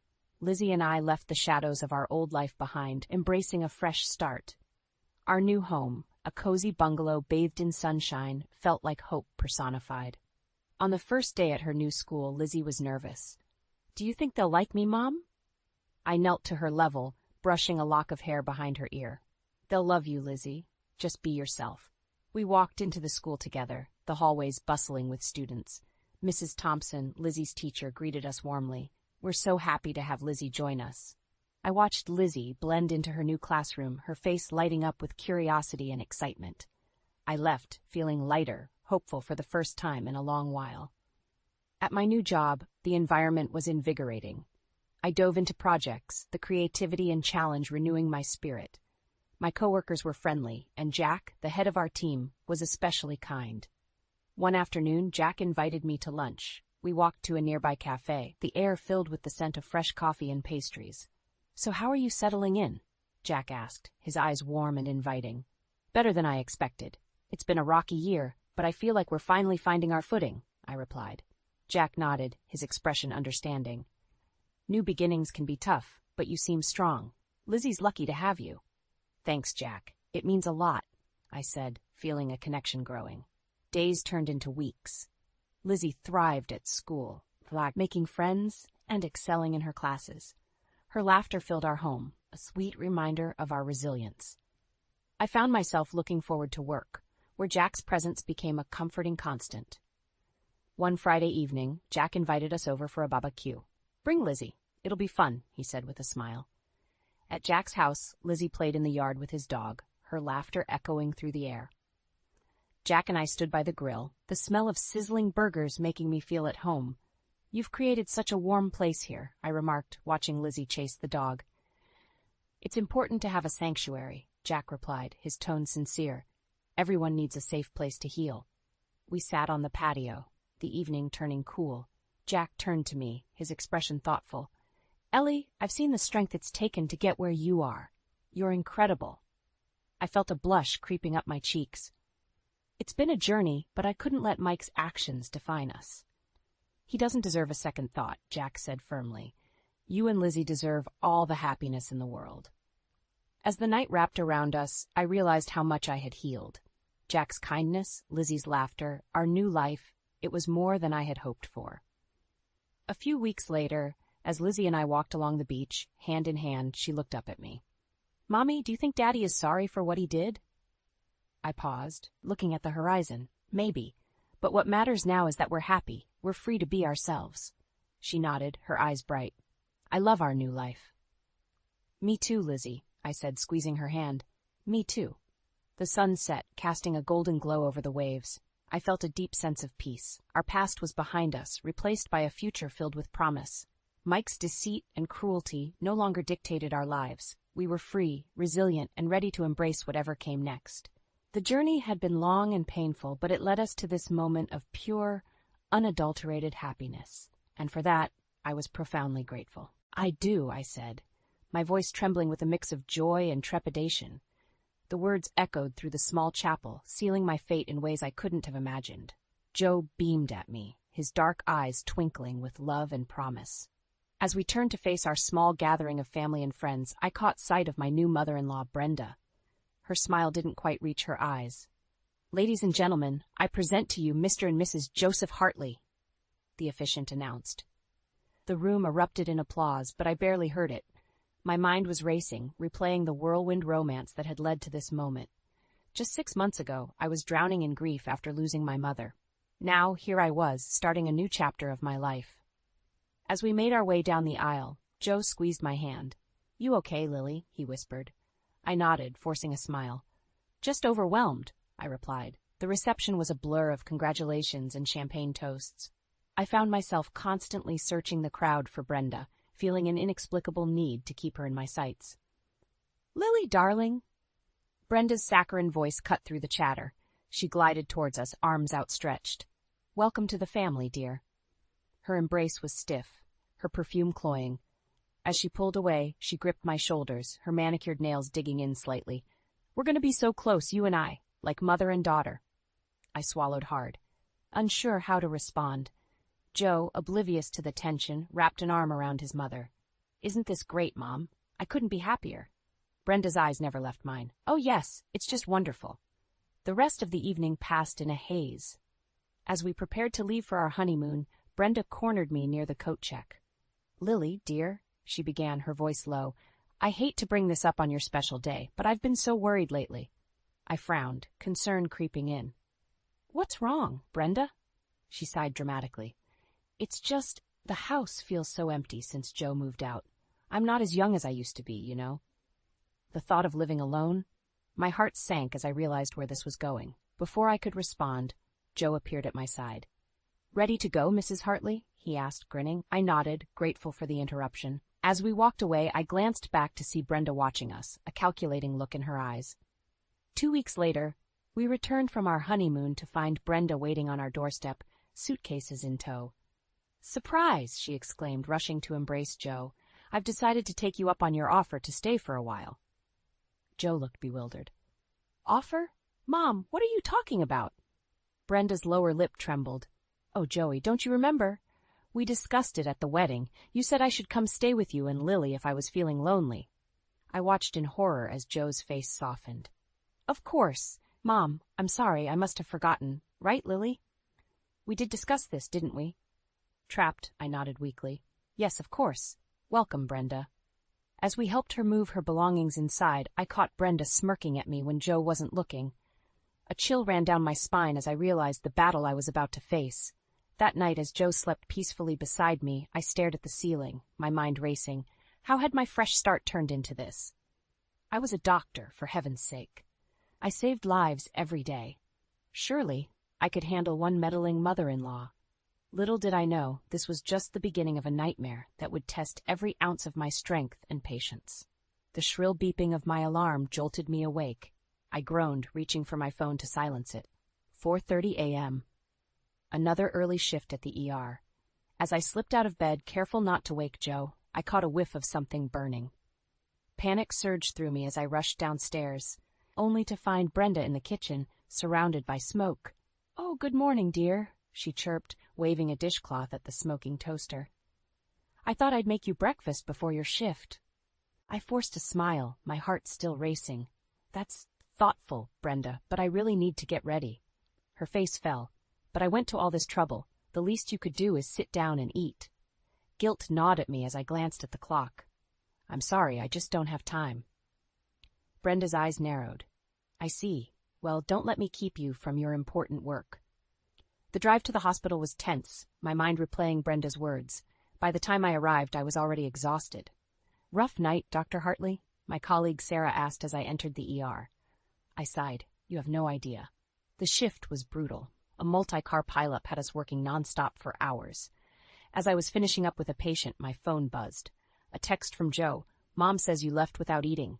Everything okay?" I bit back a groan. Before I could respond, Sarah called out, "Lily, we need you. Cardiac arrest coming in."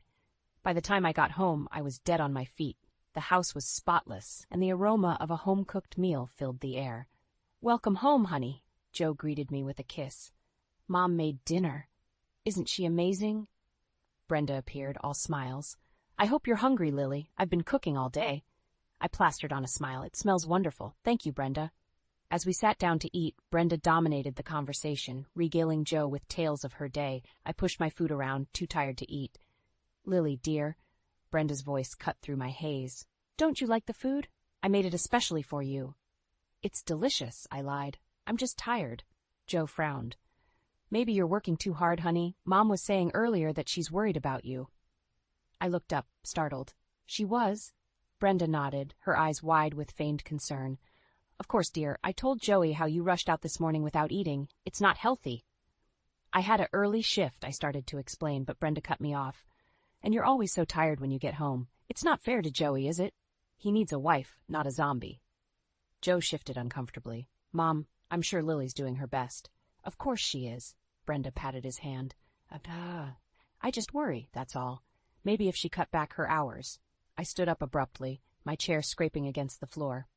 I'm going to bed. Good night. As I lay in bed, staring at the ceiling, I heard Joe and Brenda's muffled voices downstairs. My stomach churned with anxiety. How had I become the bad guy in my own home? The next morning, I woke to find a note from Joe. Had to leave early for a meeting. Mom's making breakfast. Love you. I steeled myself before heading downstairs. Brenda was at the stove, humming cheerfully. Good morning, Lily, she said without turning around. I hope you slept well. I was just telling Joey how worried I am about you. I gritted my teeth. Brenda, we need to talk. She turned, her face a mask of innocence. Of course, dear. What about? As I opened my mouth to speak, my phone rang. The hospital. Another emergency. Brenda's lips curved into a smirk. Duty calls, I suppose. We'll talk later, dear. Have a good day at work. As I rushed out the door, I couldn't shake the feeling that I was losing control of my life, one day at a time. The ER doors burst open as paramedics rushed in with a critical patient. Female, mid-60s, possible heart attack, one shouted. My heart nearly stopped. The woman on the gurney was Brenda. Lily, she gasped, reaching for my hand. I'm so sorry. I pushed my emotions aside and snapped into doctor mode. Get her to Bay 3, stat! Hours later, I slumped against the wall outside Brenda's room, exhausted. We'd stabilized her, but it had been touch and go. Joe appeared, his face pale with worry. How is she? She's stable, I assured him, but she'll need to stay for observation. He hugged me tightly. Thank God you were here. I don't know what I'd do without either of you. Guilt gnawed at me. Despite everything, I'd saved Brenda's life. But as I watched Joe fuss over his mother, I couldn't help but wonder, would she see this as a peace offering or another reason to resent me? The next few days were a whirlwind. I juggled my shifts with visiting Brenda, all while trying to keep our home running smoothly. Joe was a constant presence at his mother's bedside, leaving me to handle everything else. On the day of Brenda's discharge, I arrived at the hospital to find her holding court with a group of nurses. Oh, Lily dear, she cooed as I entered. I was just telling these lovely ladies how fortunate I am to have such a dedicated daughter-in-law. She's been working herself to the bone, hasn't she? The nurses nodded sympathetically, and I felt a flicker of hope. Maybe this experience had changed things between us. That hope was short-lived. As soon as we got home, Brenda's sweet facade crumbled. Well, I suppose I should be grateful you didn't let me die, she sniffed. Though it would have been nice if you'd visited more. Poor Joey was so worried. I bit my tongue, reminding myself she was still recovering. I'm sorry, Brenda. I was trying to keep things running smoothly here. She waved dismissively. Yes, always so busy with your important job. Speaking of which, don't you think it's time you took a break? After all, I'll need someone to look after me while I recover. My jaw dropped. Brenda, I can't just quit my job. Why not? She challenged. Joey makes enough to support us all. And really, Lily, what kind of wife puts her career before her family? Before I could respond, Joe walked in. Everything okay in here? Brenda's eyes instantly filled with tears. Oh, Joey, I was just telling Lily how overwhelmed I feel. The doctor said I need constant care, and with Lily working such long hours. Joe frowned, turning to me. Honey, maybe you should take some time off, just until Mom's back on her feet. I stared at him, disbelieving. Joe, I can't just... Please, Lily, he pleaded. For me, for us. I felt the walls closing in. My career, my independence, everything I'd worked for was slipping away. That night, I tossed and turned, Joe's words echoing in my head. By morning, I'd made my decision. With shaking hands, I dialed the hospital. Dr. Reeves? It's Lily Hartley. I need to take a leave of absence. As I hung up, I caught sight of Brenda in the doorway, a triumphant smile on her face. Oh, Lily, she said, her voice dripping with false sympathy. I'm so glad you're finally putting family first.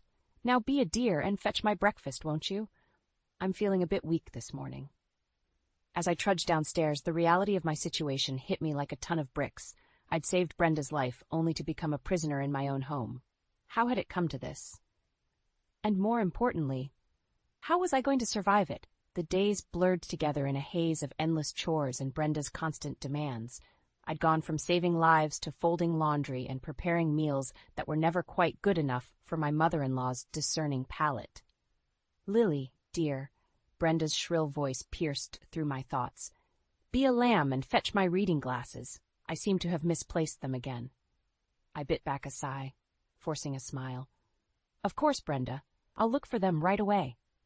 As I searched the house, I caught a glimpse of myself in the hallway mirror. The woman staring back at me was a stranger, pale, tired, with dark circles under her eyes. What had happened to the confident doctor I used to be? "Lily," Brenda called again, impatience lacing her tone. "What's taking so long?" I found the glasses perched on top of her head and wordlessly handed them to her. She sniffed. "Really, Lily? You'd think a doctor would be more observant. Oh, wait. You're not a doctor anymore, are you?" The word stung, but I swallowed my retort. Joe would be home soon, and I couldn't bear another argument. That evening, as we sat down to dinner, Brenda launched into her usual critique of my cooking. "The chicken's a bit dry, don't you think, Joey? And these vegetables are terribly overcooked." Joe, engrossed in his phone, merely grunted in response. "You know," Brenda continued, "I was thinking, now that Lily's not working, perhaps we should consider redecorating. This house could use a woman's touch." I nearly choked on my water. "Excuse me?" Brenda waved her hand dismissively. "Oh, don't worry, dear. I'll handle everything. After all, I have much more experience in these matters." "This is our home, Brenda," I said, my voice trembling with suppressed anger. "Joe and I like it the way it is." She turned to Joe, her eyes wide with feigned innocence. "Joey, don't you think the house could use some sprucing up? Your father and I always kept our home so lovely." Joe finally looked up from his phone. Yeah, sure. Whatever you think, Mom." I stood abruptly, my chair scraping against the floor. I need some air. Outside, I gulped in the cool night air, trying to calm my racing heart. How had I let things get this far? I was a prisoner in my own home, my identity slowly being erased by Brenda's constant manipulations. As I paced the backyard, a memory surfaced. My mother's voice, strong and clear. "Never let anyone dim your light, Lily. You're meant to shine." Tears pricked my eyes. What would my mom think if she could see me now? The back door creaked open, and Joe stepped out. "Lily? You okay?" I turned to face him, suddenly angry. "No, Joe. I'm not okay. I haven't been okay for a long time." He frowned. "What are you talking about? Your mother, Joe. The way she treats me, the way she's taken over our lives. I can't do this anymore." Joe's face hardened. "Come on, Lily. Mom's just trying to help. You're being oversensitive." "Oversensitive?" I laughed bitterly. "I gave up my career, my independence, everything for you and your mother. And you can't even see what's happening." "What's happening is that you're acting ungrateful," Joe snapped. "Mom's done nothing but try to make our lives easier?" I stared at him, realizing with a sinking heart that I was truly alone in this battle. "You're right, Joe. I am ungrateful.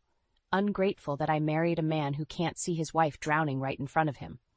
With that, I stormed past him into the house, ignoring Brenda's inquiring looks.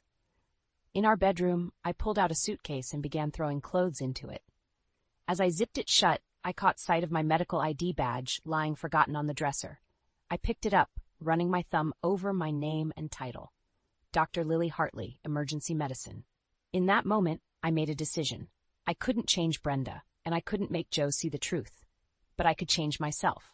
It was time to reclaim my life, whatever the cost. I stood in the kitchen, surrounded by a whirlwind of activity, my hands raw from scrubbing and chopping. Brenda's voice rang out from the living room where she sat directing operations like a general. "Lily, dear, don't forget the petit fours need to be arranged just so, and make sure the champagne is properly chilled." I gritted my teeth, fighting back the urge to scream. Brenda's grand party had consumed our lives for weeks. My suitcase, packed in a moment of desperation, still sat hidden in our closet. I hadn't been able to bring myself to leave, not yet. Joe breezed into the kitchen, adjusting his tie. "Wow, honey, everything looks great. Mom's really outdone herself this time, hasn't she?" I froze, the knife in my hand trembling slightly. "Joe, I've been cooking and cleaning for days. Your mother hasn't lifted a finger." He frowned, confusion clouding his features. "But Mom said she's been working tirelessly on this party. She even mentioned how you've been struggling to keep up."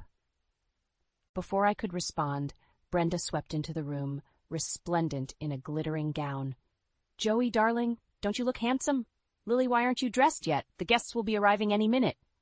I looked down at my flour-stained apron and disheveled appearance. "I've been busy preparing everything, Brenda. I haven't had time to—" "Tsk, tsk," Brenda interrupted, shaking her head. "Really, Lily, I expected better from you. This party is so important to me. Couldn't you have made more of an effort?" Joe shifted uncomfortably. "Mom, maybe you're being a little harsh. Lily's been working hard." Brenda's eyes welled with tears. "Oh, Joey, I'm just so disappointed. I wanted everything to be perfect. After all I've been through, is that too much to ask?" As Joe moved to comfort his mother, the doorbell rang. Guests had begun to arrive. "Lily, go make yourself presentable," Brenda ordered, her tone brooking no argument. "And do hurry." The next few hours were a blur of forced smiles and polite small talk. I circulated the room, refilling glasses and passing hors d'oeuvres, all while Brenda held court, regaling her friends with tales of her recovery and how she'd single-handedly planned this magnificent soirée. "And of course, I couldn't have done it without my dear daughter-in-law," Brenda announced, beckoning me over. "Lily, darling, come here and tell everyone how much you've enjoyed helping me." All eyes turned to me, expectant. I felt a bead of sweat trickle down my back as I struggled to find words. I'm always happy to help family," I managed, my voice barely above a whisper. Brenda's smile tightened. "Oh, come now, Lily. Don't be modest. Tell them about all the wonderful ideas you contributed." "Oh, wait," she paused, her eyes glittering maliciously. "I forgot. You didn't contribute any ideas, did you? You were too busy moping about your lost career to be of any real help." A collective gasp rippled through the room. Joe, standing nearby, looked stricken. "Mom, what are you saying?" Brenda turned to him, her face a mask of innocence. "Oh, Joey, I'm just trying to help Lily come out of her shell. She's been so withdrawn lately. I worry about her, you know." I stood there, humiliation burning through me, as Brenda continued to twist the knife. The room began to spin, voices blurring into a cacophony of whispers and judgmental stares. In that moment, something inside me snapped. I wouldn't take this anymore. Without a word, I turned and walked out of the room, ignoring the startled exclamations behind me. I climbed the stairs, my legs shaking, and entered our bedroom. The suitcase was still there, waiting. As I reached for it, I caught sight of myself in the mirror. The woman staring back at me was a stranger, beaten down, hollow-eyed, a shadow of her former self. But in her eyes, I saw a flicker of something I hadn't seen in months: determination. I grabbed the suitcase and my car keys.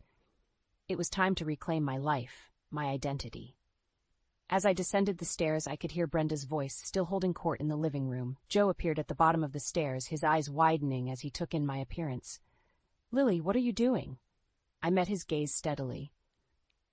"I'm leaving, Joe. I can't do this anymore." As I walked past him towards the door, I realized that this wasn't just about escaping Brenda's tyranny. It was about finding myself again, the strong, capable woman I used to be. And for the first time in months, I felt a glimmer of hope.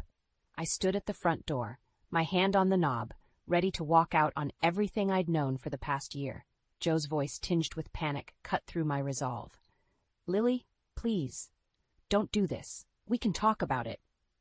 I turned to face him, my voice steady. "There's nothing left to say, Joe. I can't live like this anymore." Just as I opened the door, a commotion from the living room caught our attention. A woman's voice, filled with excitement, rose above the murmur of the party. "It's her! It's really her!" Curiosity overrode my desire to flee. I followed Joe back to the party, where we found a silver-haired woman pointing at me, her eyes wide with recognition. "You're Dr. Hartley, aren't you? The one who saved my life at Rosie's Cafe last year." The room fell silent as all eyes turned to me. I recognized the woman now, Abigail Thompson, the patient I'd resuscitated during my lunch break months ago. Yes, that's me," I stammered, caught off guard by this unexpected turn of events. Abigail rushed forward, grasping my hands. "I've been trying to find you for months to thank you properly. You disappeared from the hospital before I could." Brenda, looking flustered, tried to interject. "Now, Abigail, dear, this is hardly the time." But Abigail was unstoppable. She turned to the crowd, her voice ringing with emotion. "This woman is a hero. She performed CPR on me when I had a heart attack, kept me alive until the ambulance arrived. I wouldn't be here today if it weren't for her quick thinking and skill.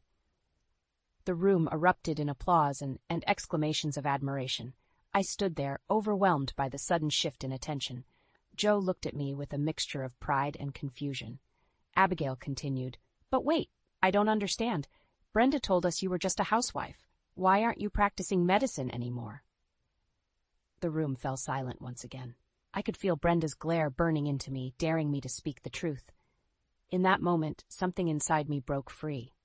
The months of suppressed anger, frustration, and pain came pouring out.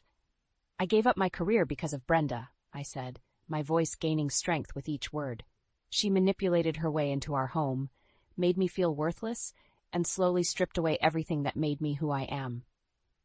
Gasps and murmurs rippled through the crowd. Joe's face paled as he looked between me and his mother.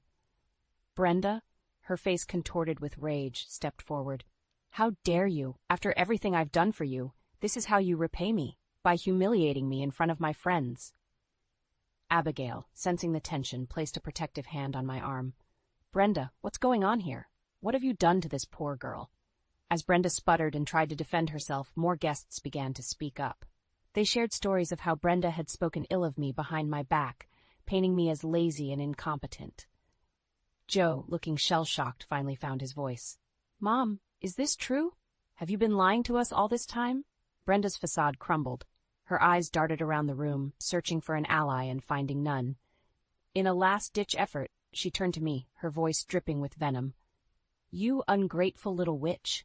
I welcomed you into this family, and this is how you repay me? By turning everyone against me?" The room collectively recoiled at her outburst.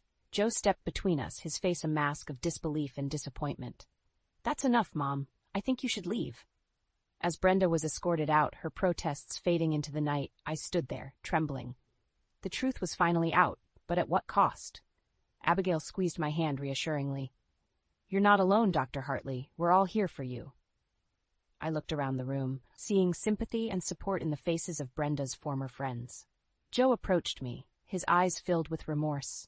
"Lily, I'm so sorry. I had no idea. Can we talk? Please." As the party disintegrated around us, I faced the biggest decision of my life. Could I forgive Joe for his blindness? Could we rebuild what Brenda had so systematically destroyed? Or was it too late to salvage the pieces of my shattered life? The aftermath of Brenda's party left our house in eerie silence. Joe and I sat at opposite ends of the couch, the weight of unspoken words hanging heavy between us. Abigail had insisted on staying, her presence a comforting buffer. "I think," Abigail began softly, "that we need to get the whole story out in the open. Joe, Lily's been through hell, and you need to hear it all." Joe nodded, his face ashen. "Please, Lily, I need to understand." Taking a deep breath, I started from the beginning. The words poured out of me like a flood. Brenda's manipulation, the constant criticism, the isolation. With each revelation, Joe's face crumpled further, disbelief giving way to horror. "I had no idea," he whispered, his voice breaking. "Why didn't you tell me?" Before I could answer, the front door burst open. Cliff, Joe's father, stormed in, his face thunderous. "What in God's name is going on here?" he demanded. "Brenda called me in hysterics, saying you've turned the whole town against her." Abigail stood, her small frame radiating strength. "Cliff, sit down. There's a lot you need to hear." For the next hour, Abigail and I laid out the entire sordid tale. Cliff's anger slowly morphed into shock, then shame. "I knew Brenda could be difficult," he mumbled, "but this is beyond anything I could have imagined." Just as we finished, the door opened again. Brenda swept in, her eyes red-rimmed but defiant. "Well, I hope you're all happy," she spat. "My reputation is in tatters, thanks to you ungrateful." "That's enough, Brenda," Cliff cut her off, his voice steely. "I've heard everything. How could you do this to our family? To Lily?" Brenda's face contorted with rage. "How could I? How could she? She stole my son, turned him against me. I was just trying to protect our family." "By destroying mine," I shot back, years of pent-up anger finally breaking free. "You made my life a living hell, Brenda. You took everything from me, my career, my confidence, nearly my marriage." Joe stood, placing himself between Brenda and me. "Mom, I think you should leave. Now." Brenda's eyes widened in disbelief. "Joey, you can't mean that. After everything I've done for you." "Everything you've done?" Joe's voice rose. "You've lied, manipulated, and abused the woman I love. Get out of our house, now. For a moment, Brenda looked like she might argue further. Then, with a final venomous glare at me, she turned and stormed out, slamming the door behind her. The silence that followed was deafening. Cliff cleared his throat, looking years older than he had an hour ago. Lily, I don't know what to say. I'm so sorry. If there's anything I can do. I held up a hand, suddenly exhausted. Thank you, Cliff, but right now, I think I need some time. As Cliff and Abigail prepared to leave, Joe turned to me, his eyes pleading. Lily, please, can we talk? I looked at him, this man I'd loved enough to sacrifice everything for. Could I forgive him for being so blind? Could we rebuild what Brenda had so systematically destroyed? I don't know, Joe, I said honestly. I need time to think, to figure out who I am without Brenda's shadow looming over me. Joe nodded, tears in his eyes. I understand. But please, don't give up on us. I love you, Lily. I'll do whatever it takes to make this right. As I watched him walk away, I felt a strange mix of relief and uncertainty. The truth was finally out, Brenda's reign of terror over. But the cost had been high. Could I reclaim the pieces of my shattered life? And more importantly, did I want to? I turned to Abigail, who had become an unexpected ally in this storm. What do I do now? I asked, my voice barely above a whisper. She squeezed my hand reassuringly. You heal, Dr. Hartley, and then you decide what kind of life you want to build from the ashes of the old one. As I stood there on the precipice of an uncertain future, I realized that for the first time in months I felt something I'd almost forgotten: hope. 6 months after Brenda's dramatic exit from our lives, I stood outside the hospital, my heart racing. Today marked my return to the ER, a day I'd both longed for and feared. You've got this, Dr. Hartley. Abigail's voice came from beside me. Our unexpected friendship had become my anchor during the tumultuous months of healing and self-discovery. I took a deep breath and stepped through the doors, the familiar antiseptic smell washing over me. As I made my way to the locker room, I caught sight of my reflection. The woman staring back at me was different from the one who'd left this hospital over a year ago. Stronger, wiser, with a glint of hard-won confidence in her eyes. My first shift was a whirlwind of activity. As I treated patients, my hands moving with practiced skill, I felt a sense of rightness settle over me.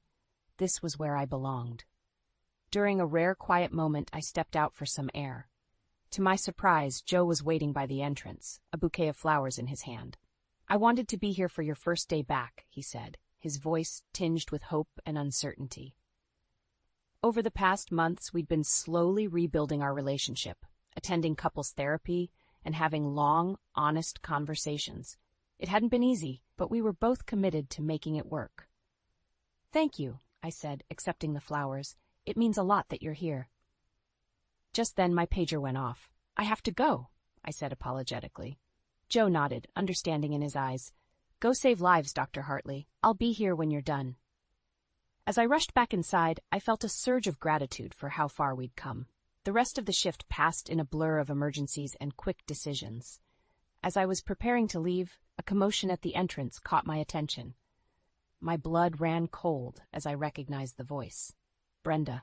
She was being wheeled in on a gurney, clearly in distress.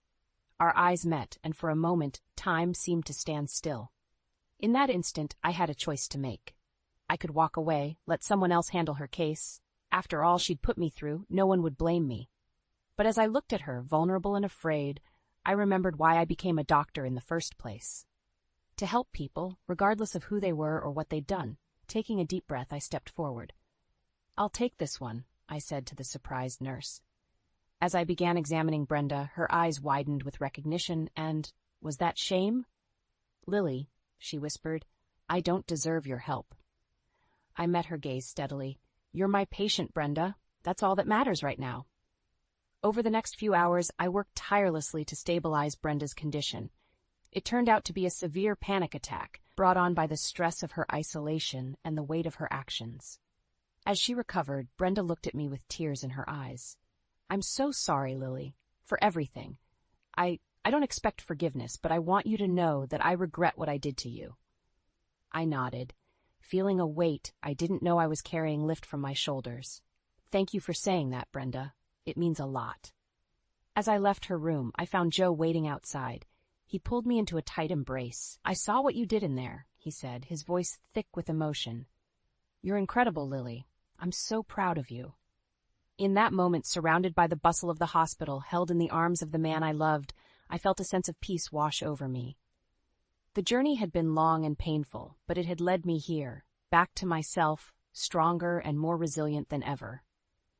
As we walked out of the hospital hand in hand, I realized that this wasn't just an ending, but a new beginning. I had reclaimed my career, my self-respect, and my voice, and I vowed never to let anyone silence me again. The future stretched out before me, full of possibilities. There would be challenges, of course, but I was ready to face them head-on, because now I knew my own strength, and I had a support system that wouldn't let me fall. As the sun set on my first day back, I smiled, feeling truly at peace for the first time in years. The road ahead might be uncertain, but one thing was clear: Dr. Lily Hartley was back, and she was here to stay.